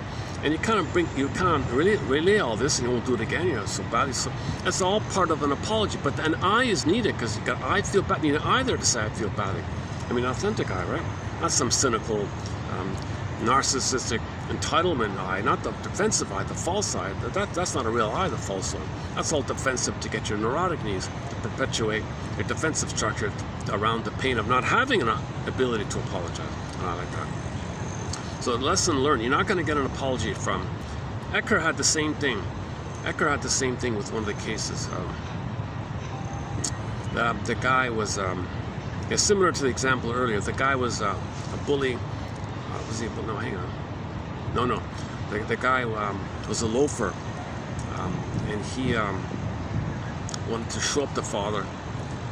And he wouldn't be successful because that would mean the father would say, see, I'm a good father. He couldn't allow that. He was in so much anger and pain from the father. If he was successful, he knows the father would take credit and say he was a good father. Double insult. So he stayed self-defeating to prevent that thing. So he prevented his own happiness to out of his anger at his father, called fiery revenge like that. He's suffering, but he wants a psychological idea that maybe father can't get away with what he did. He wants some kind of justice. He was wrong. He's owed a father. He's owed a happy childhood. He's owed a proper childhood. So he's kind of waiting. So part of his waiting. So he spent his whole life waiting like that. Okay, go to the Bruce Eckhart quote. A guy named, was it Ted or something? Richard Ted, one of those cases. Like that. Whoa. Maybe what's around me is triggering me. Maybe that's. Is it still there? One second.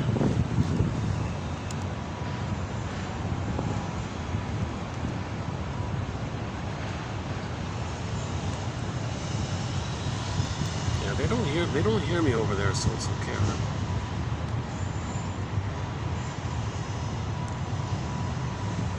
Okay. Now let me cheer myself. Let me cheer myself up here. There, sorry.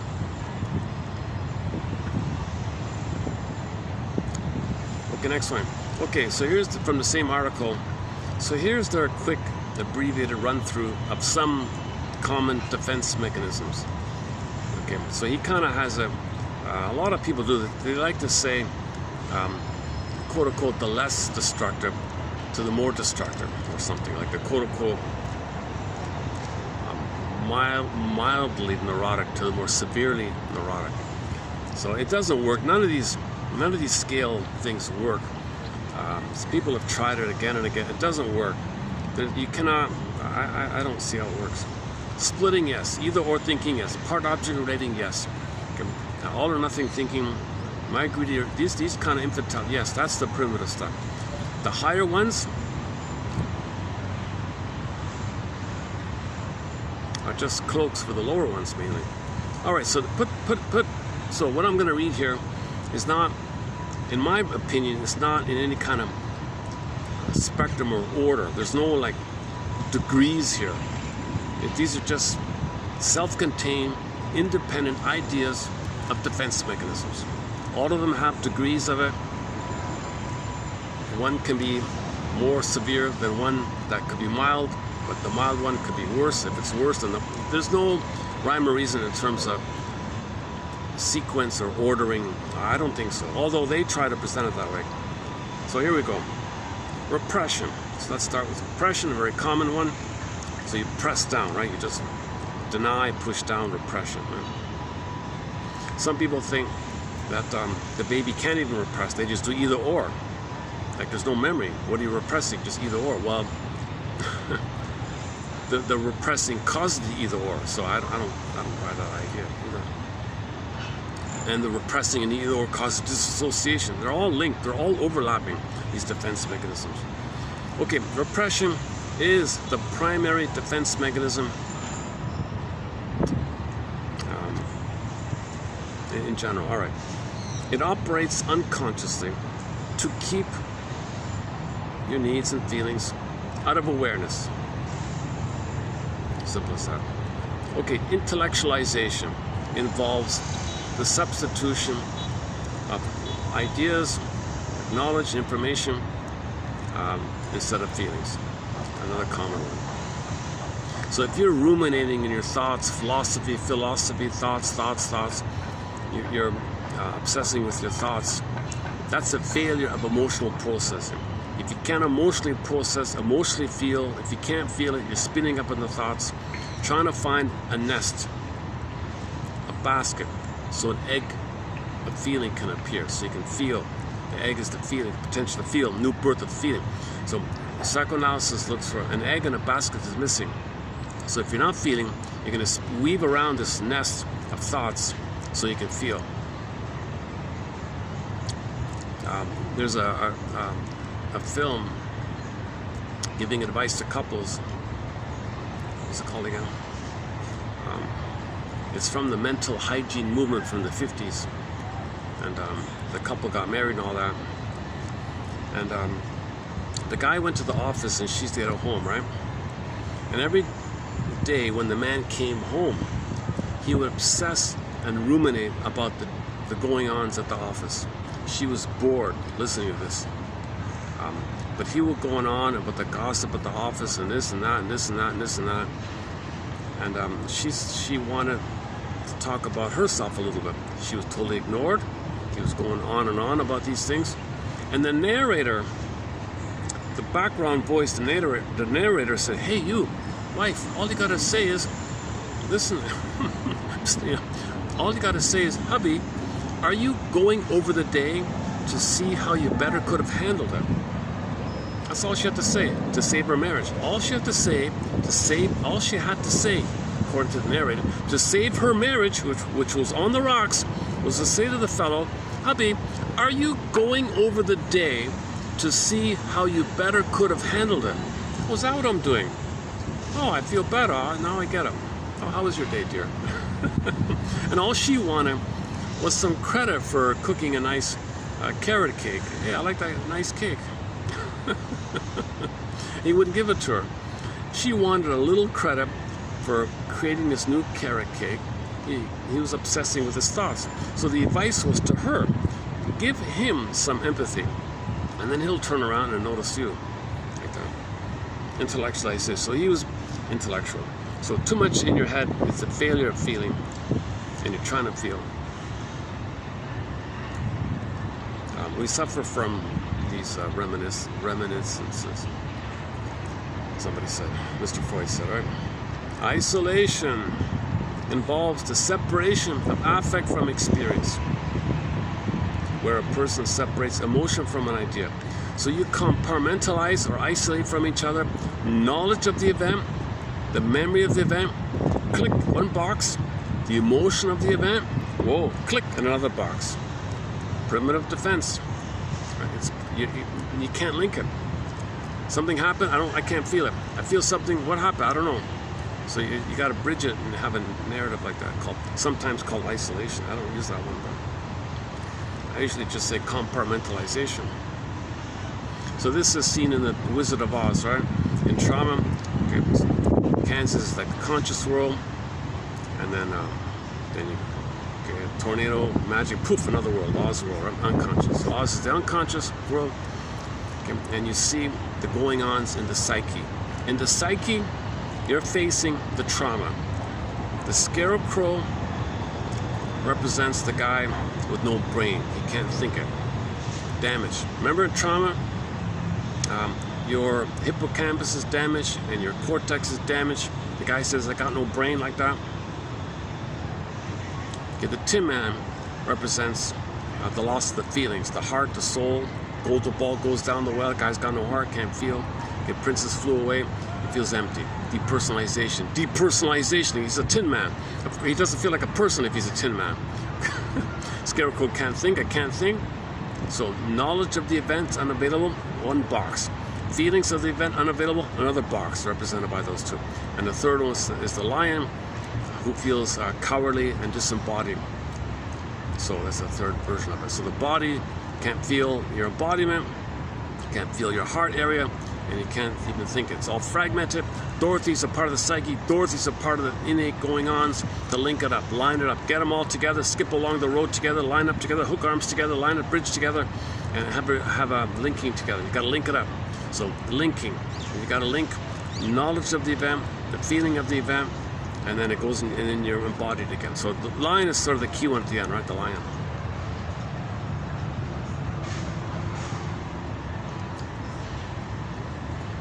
I haven't mentioned that one in a long time. I have that one there. Okay, and then so when they're linked together and all that, and things are okay, and then you come back to the conscious. There's no place like home. So Kansas just represents the metaphor of being in the present, unconscious to present, present, unconscious to present. So when you went down, you got back. Your feelings, you're embodied. No place like home. The line. You feel, you can think, you're aligned with yourself, you're home again. So you're home, lost it, come back. So that's the famous three parts. We had our embodiment at birth, you lost it. Okay, you do things going on, come back, you feel embodied. Okay, born again, rebirth motif, like that. So when you refine your feelings, you're born again, they say. You feel like a new person. You feel, oh, this is what it means to feel me. Oh, that's great. This is great. I feel like a new person. That's all it means. You know?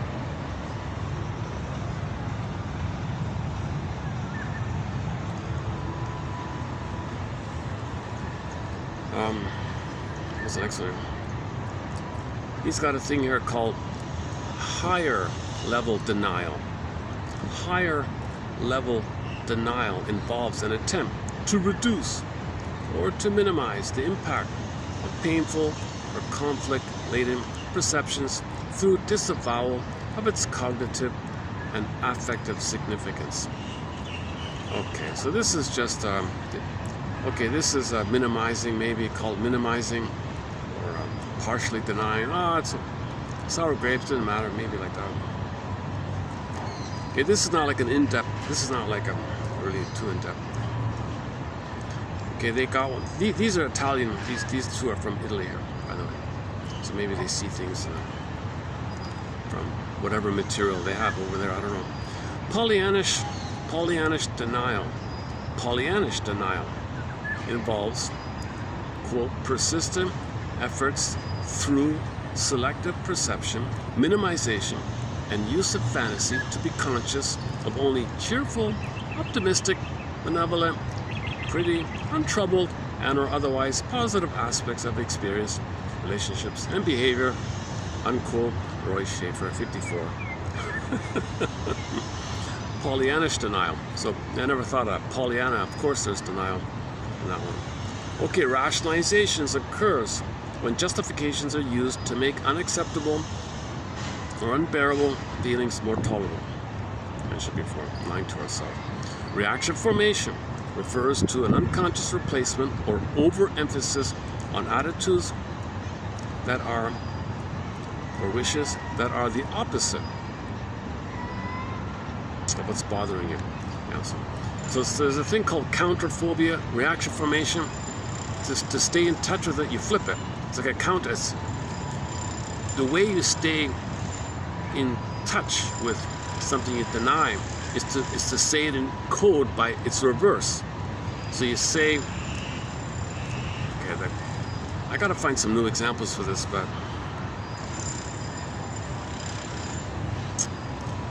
oh boy, so we used the preacher one, right? So he wants to have an affair. He's thinking about it. He really wants to have an affair.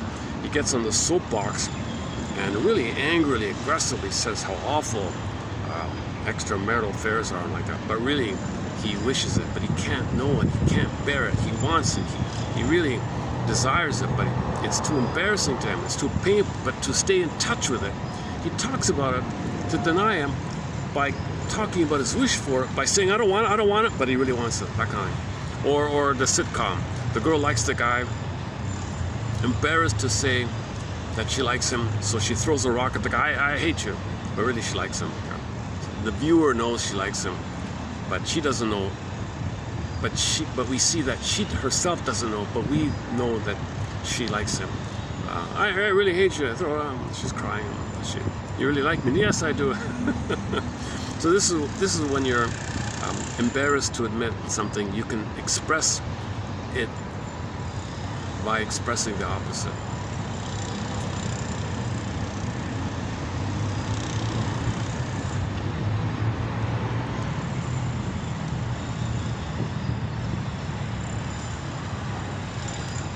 Another woman abused her child and all this, was embarrassed, felt badly about it.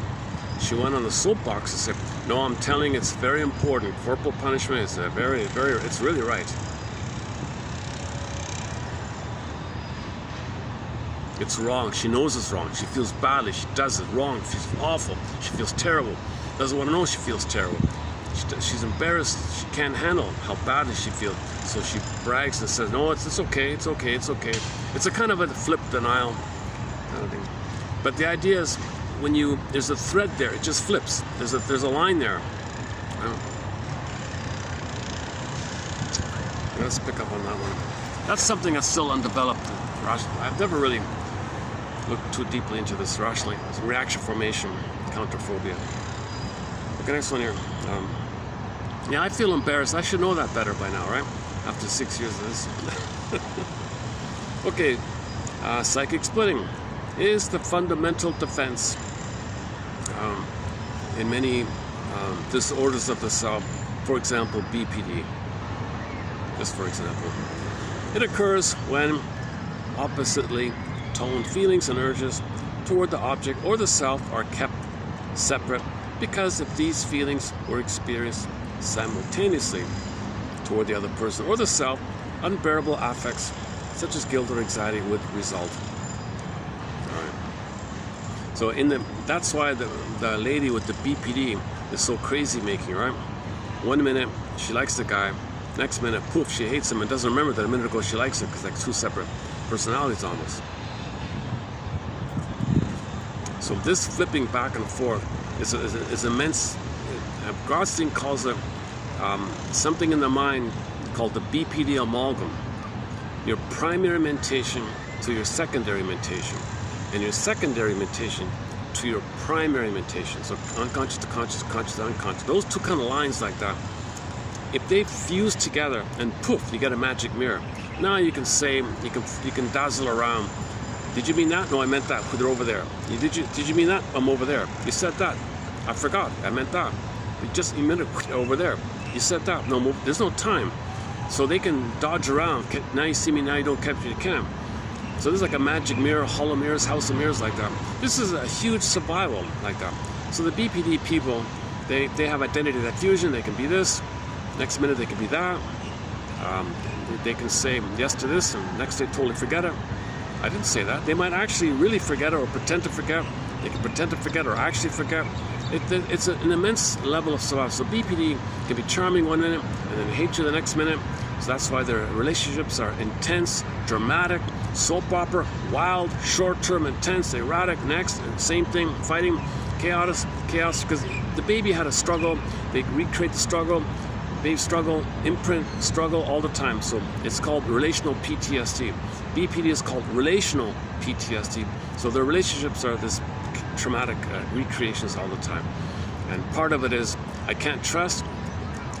Everything's a lie, basically. You said that. I said that to survive in the moment. Now it's this moment. So you say this. That's right. This moment I say this. 2 minutes later you say that. You only lie to survive for that moment. The next moment, the past moment doesn't count. There's no real kind of the hippocampus of linear time. That's why they're so crazy making. They can't hold down a steady relationship. They can't have a continuity like that. BPD, right? Now you got the higher functioning, which tends to maybe be destructive on themselves, so it's famous like that, or the lower functioning, they're destructive on others.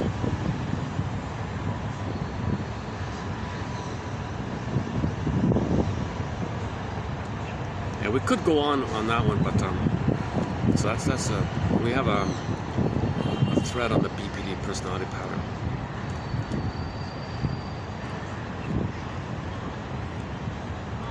The stereotype is that it's mainly a women's thing. Not true. No way. A lot of men can have that as well, both higher level, lower level like that.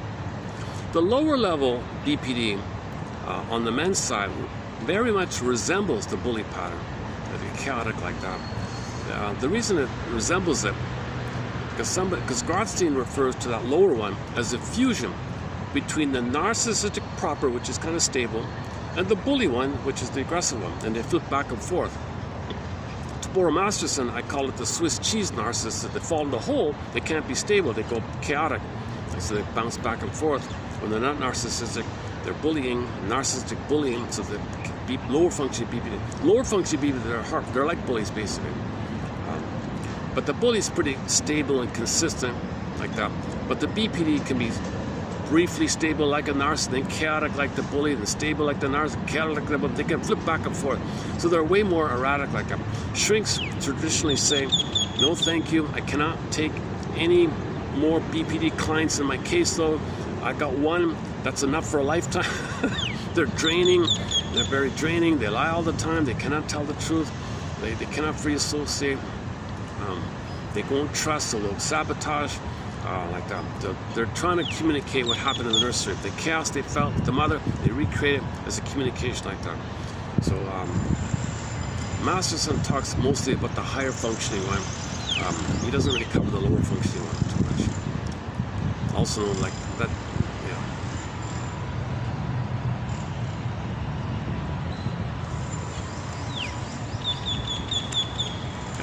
another thing with the BPD is there's no identity, right? So they can be the other person. They can think for a minute they're that person and believe that the other person, and the other person's confused. You think that you're me? What the hell? So the other person said they like something. You know, I really like that. They think they're that person. I like that. Oh, really? Next minute, they meet someone else. I like that. You just said you like that. No, I didn't. So they fuse with whoever's there all the time. That's sort of an extreme case called identity diffusion, like that. So they just say, they just be the other person like an actor. That's why it's called the as-if personality, the pseudo-identity. They'll take on the identity of somebody else like an actor, and like a pretender, great pretend, they'll pretend to be that person, but believe it and act like it for that time. 5 minutes later, they meet someone else, they'll be that one. And they're always doing this kind of thing. So extremely unreliable. You can't, you know, despite their dramatic hysterics, or whatever, they might be. My take of it, of the higher functioning one,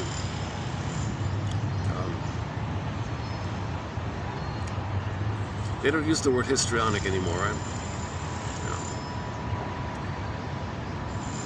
Okay, let's just leave it there. What's that? Reaction formation. Where's the next one?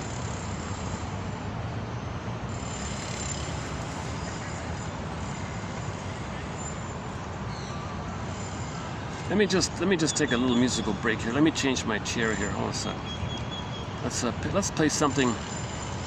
Let's pick something we haven't played in a while. What haven't we played in a while? Hold on a sec.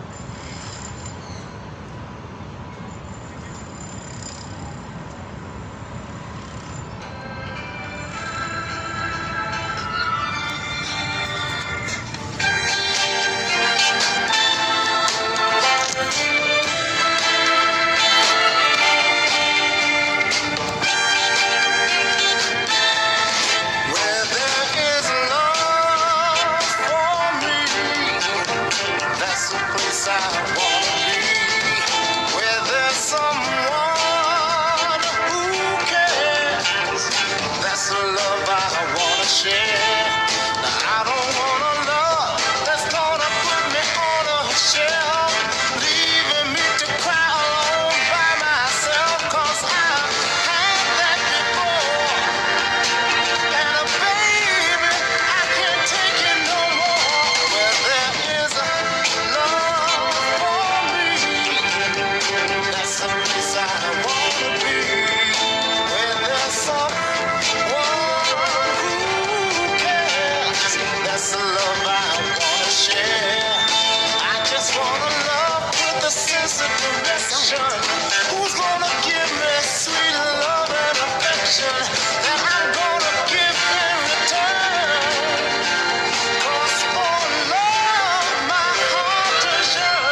recording? Okay.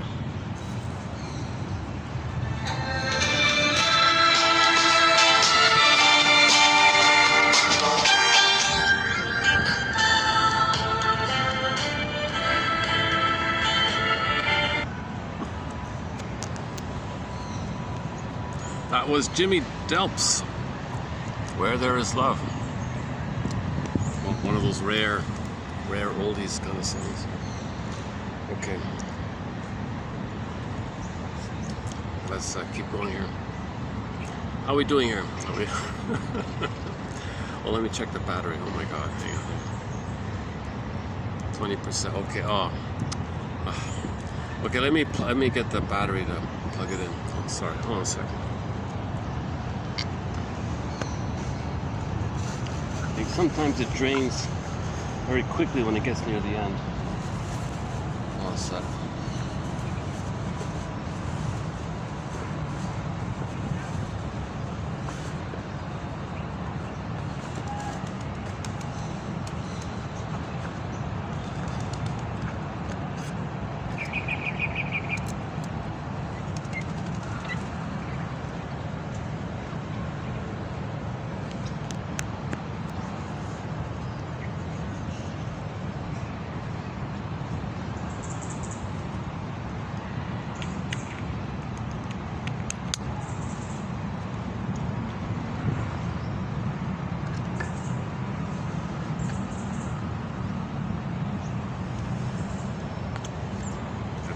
Is it working? Gotta plug in this one here. Let's see.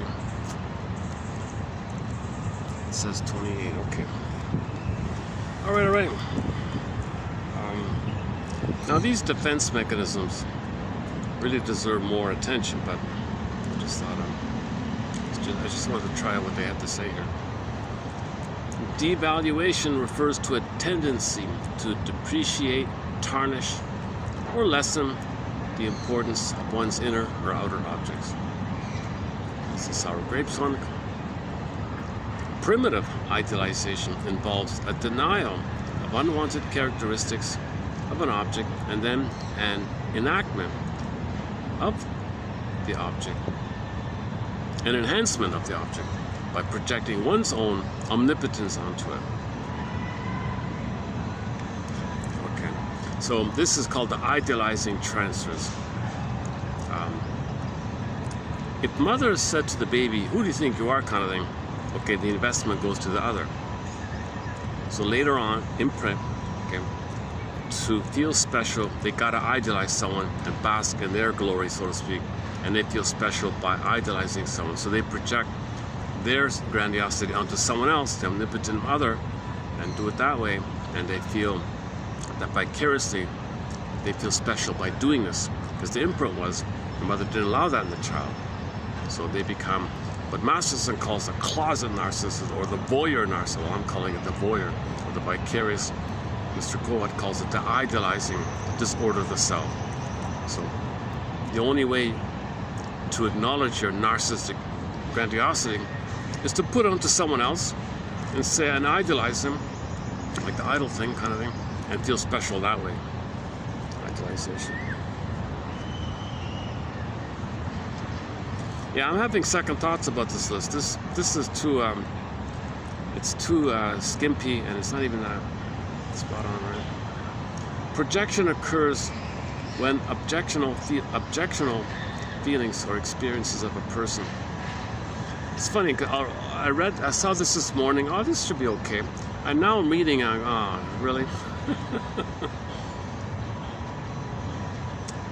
Okay, let's go on here. Projection occurs when objectional feelings or experiences of a person are unrealistically seen in the other, rather than recognizing them in yourself. That's solid, right? Projective identification involves the projection of aspects of yourself onto the other for the purpose of denying that it's in you. Okay, this topic on projective identification was discussed by Rowe yesterday at length spent like an hour on it, so let's not redo it here. Omnipotence, or infantile megalomania, let's say, is defined as where the person denies their feelings of powerlessness and worthlessness by making claims of unrealistic powers or exaggerated self-worth. Okay. I think our other quote here is regression to infantile megalomania. You regress to that place. All babies think they're omnipotent, so if you're stressed, you regress to it like that. You don't have to make it up.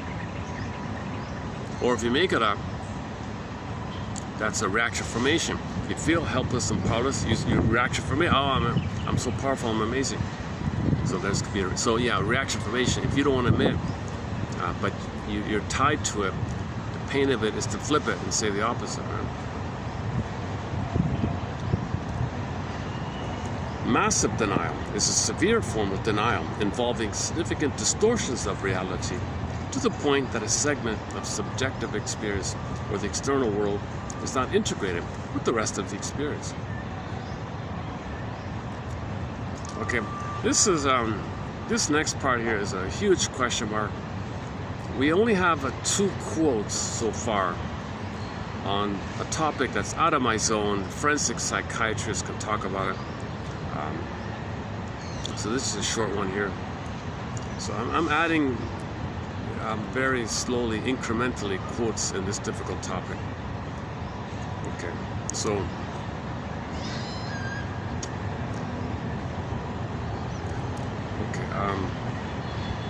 if somebody cannot idealize, if they have massive denial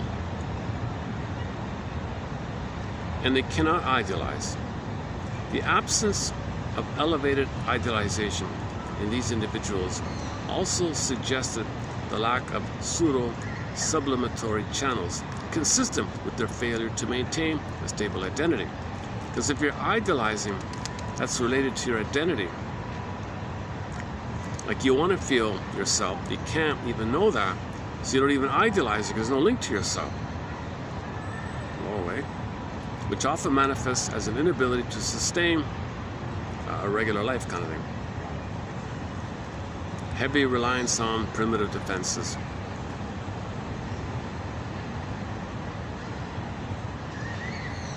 Okay, so these are the characters that don't care about others. Yeah, let's leave it there. Okay, next one. This is also referencing Mr. Bion. We don't have many quotes from Mr. Bion, but okay, the internal object, like the other. So the baby's gonna have some sense of an other, but the first mother, dash, so you put a dash between the M and the O. So the mother is the first other. So what kind of other is he gonna have in his mind? So the first mother is the breast mother. The internal object derived from the breast mother, who is unable to soothe the child and comfort the child. Then the child takes in this object in dysfunctional form, which ends up being perceived as an element that amplifies, not soothes, not calms, but exaggerates the emotions from which one should defend himself.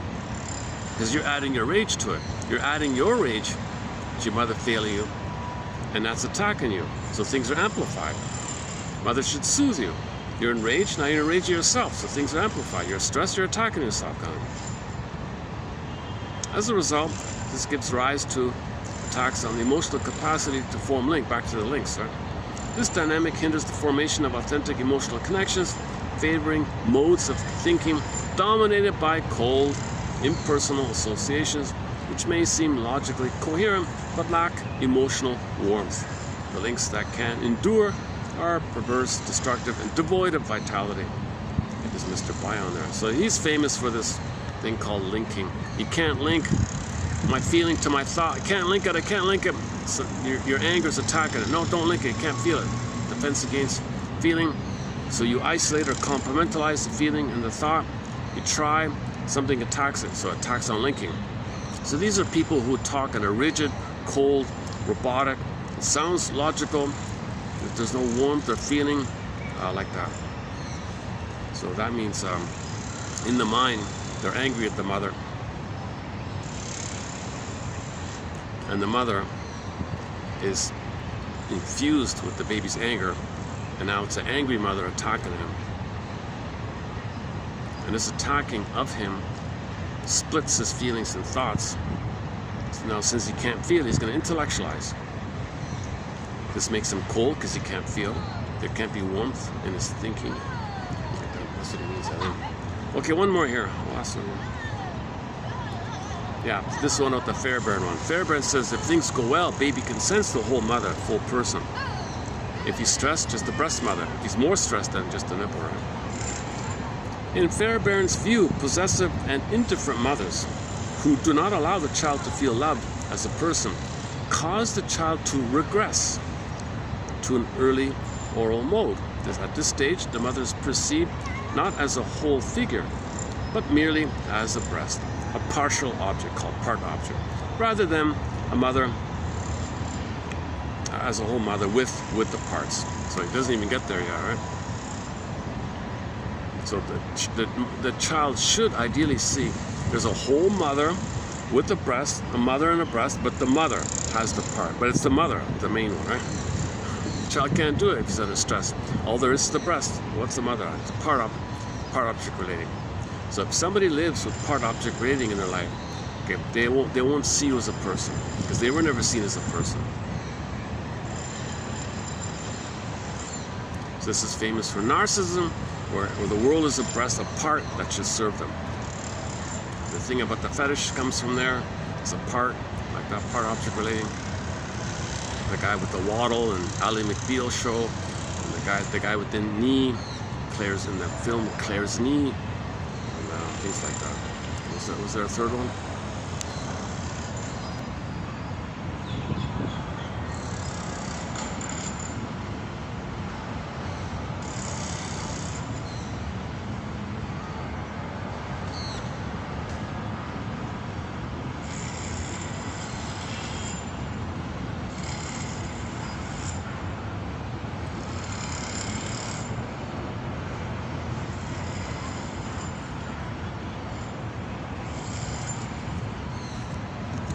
What a contrast. Yesterday was a fun, upbeat video.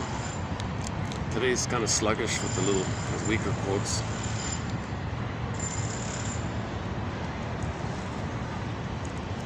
You know, part of me is willing to just redo this whole video, eh? It's not begun. Okay, let's just highlight something here. Defensive operations are involved in the ego's struggles.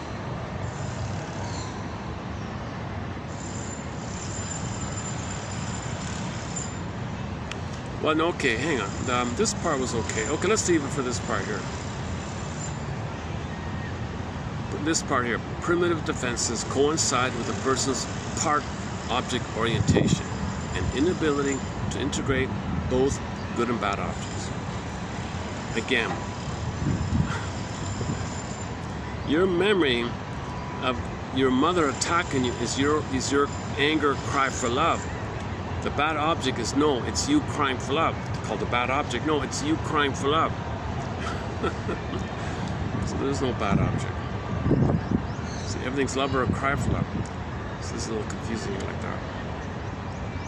Anyways, it's either or, psyche splitting. But it's a developmental process. It begins at some point, around 4 to 5 months, I guess. Or it shouldn't be earlier. If it is earlier, there's your problems. It should happen at the hatching phase. So when the baby has his symbiotic needs met, he's in the egg for the proper time, the hatching. The chick comes out at the proper time, right?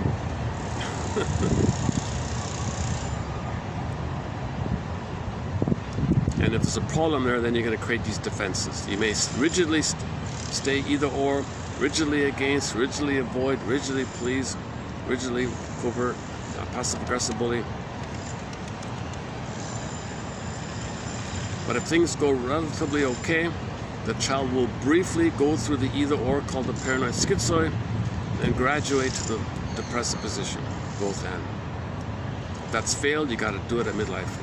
So the updating is in your healing journey. There's a scene where Baba Yaga appears and tests you. Oh, you want to heal, do you? Can you show me both and? Something other than A or B? Can you show me something new out of the two? Like, can you show me both and? Is it A or B? The guy said, 70% A and 95% B. Something new, some both and, okay, you can pass, right? So you have this attitude, it's not either or, it's some kind of both and. She doesn't let you pass if you're still thinking either or. Are you trying to heal like out of your free will, or is it just something driving you like that? Part of you is free will, but mostly you're driven. Okay, so there's some overlap, and so that's the both. The overlap is the both and kind of third side of the coin. If you say no, it's my choice. No, gobbled up. No, I'm not choosing it at all. Gobbled up. You gotta have some conscious choice, but you know there's an innate drive for healing. That's from the fairy tale. Go to our Route 66 quotes in the collection here, the fifth one down about the third side of the coin. Both and, yeah. Good and bad qualities can be experienced simultaneously, and then you can mourn. So once you get both and, oh my God, you accepted the sad part, because you can accept the good part, you can accept the bad part. That means you can accept the bad part because you can accept the good part. That allows you, it gives you the strength to accept the bad part, the hurtful part. Then you can mourn when you do the two. If it's either or, you can't mourn. Splitting precludes mourning.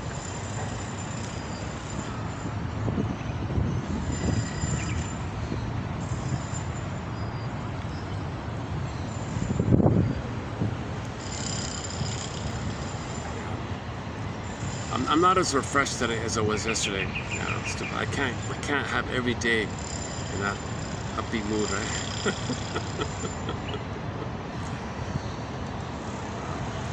I'm always a little slightly edgier when I come to this park, a little bit because of so many people here.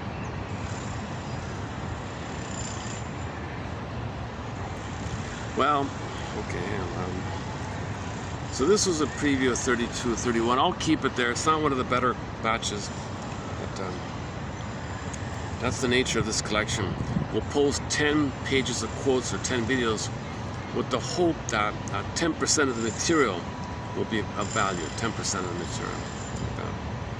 So maybe one page is nothing, maybe the next page you get 3 good points, next page is nothing. So this collection can be addictive because you get a good insight on one page, nothing for a while. Oh, there's another one. It might be intermittent, like. So this would be like a healthy bridging addiction, right? If you transfer it to being addicted to this, to learning, addicted to learning or something. It would wean you off. It would bridge you or wean you off more harmful addictions, right? So ultimately. We gotta identify what's unique about ourselves and be our own quarterback. Let's play that clip again. Yeah, that was a fun little clip. That's from the season 1, the opening. I'm just gonna play the theme song, the opening one there with the drums. Carl Betts, underappreciated actor. This really should be on DVD. They don't even have the full series. It ran for 2 years, 70 and 71 or 69 and 70, something like that. Judd for the defense.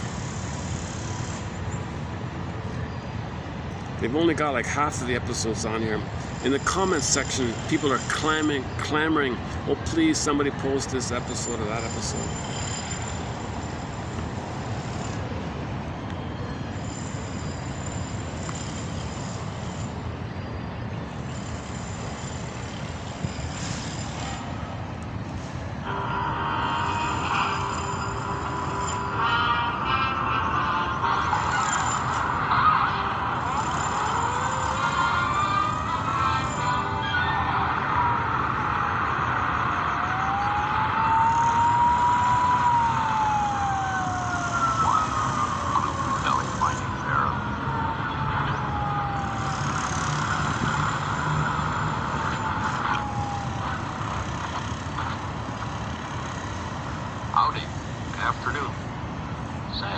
dead Pomeroy? Yes, sir, Mr. Judd. Well, in that case, though it pains me, I'll admit my speed. That's not the reason why we stopped you, sir. No. You mind telling me where you're headed? Hotel, I guess. Sent a couple of my people out the other day to set us up an office. We'll give you a police escort. Compliments of the district attorney. Oh, now that's real friendly. Town ain't friendly, Mr. Judd. That's why we're here. We may be the last friendly faces you see.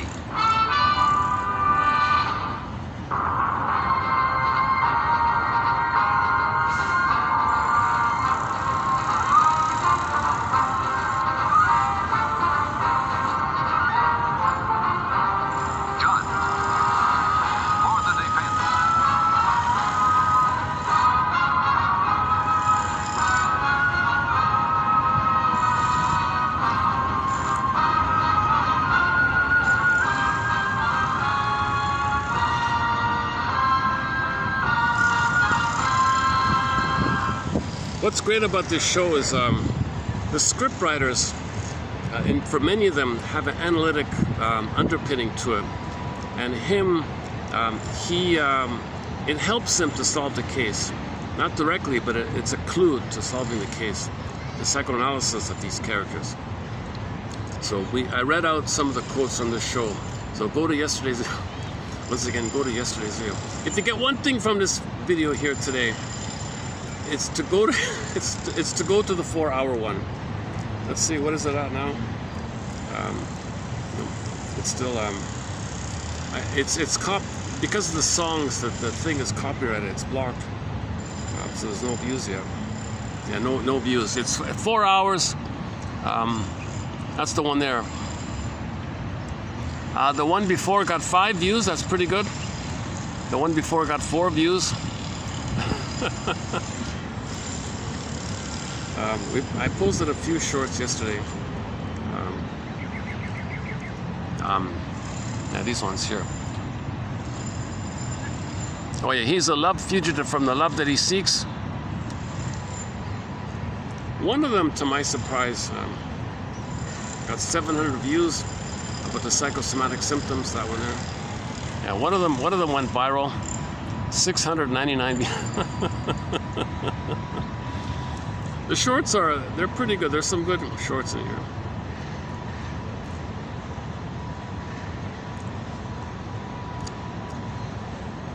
Okay. Let's see. It's almost 5 o'clock. What a pity, eh? What a pity. I wish I had some fresh, new, fun, fresh material. I've kind of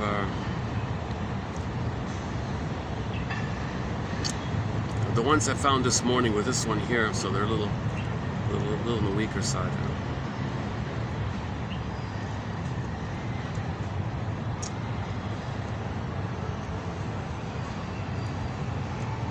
Now I gotta tolerate this feeling.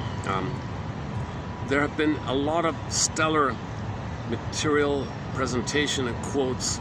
A lot of good stuff recently. Once in a while, I have a dip. This is one of those dip days. I always get these kind of dip days once in a while. Today's one of them. Let's go to Radio Garden and wrap it up then. When a fun song appears, we'll wrap it up for today. Radio Garden, Radio Garden. Then you get the map. Yesterday we were in Italy. Manfredonia.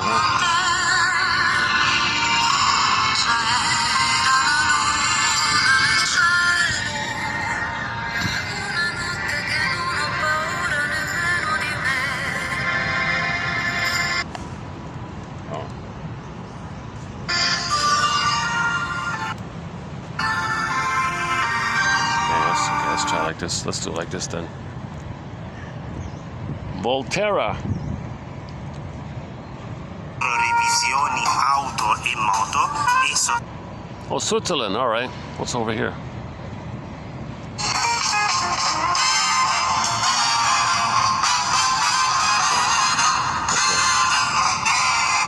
Okay, France. What's over here? We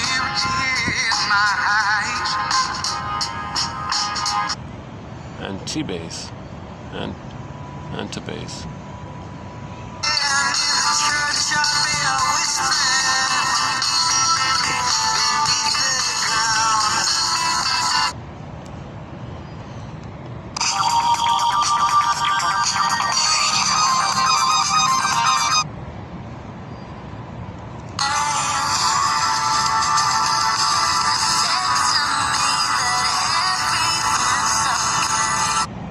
Bulgaria. What's over here? Haskovo. It's a great geography. Oh, Turkey's good.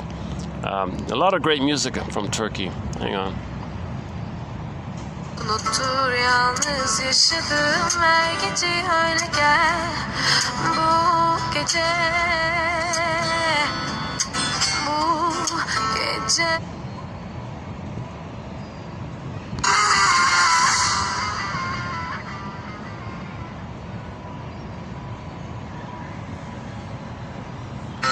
Malatya Gross Marketler. Benim Gross'um.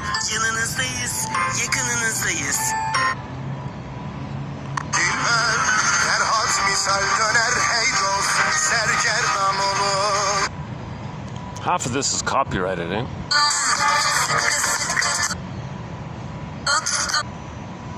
Greece, Lindos. Prime Radiccio.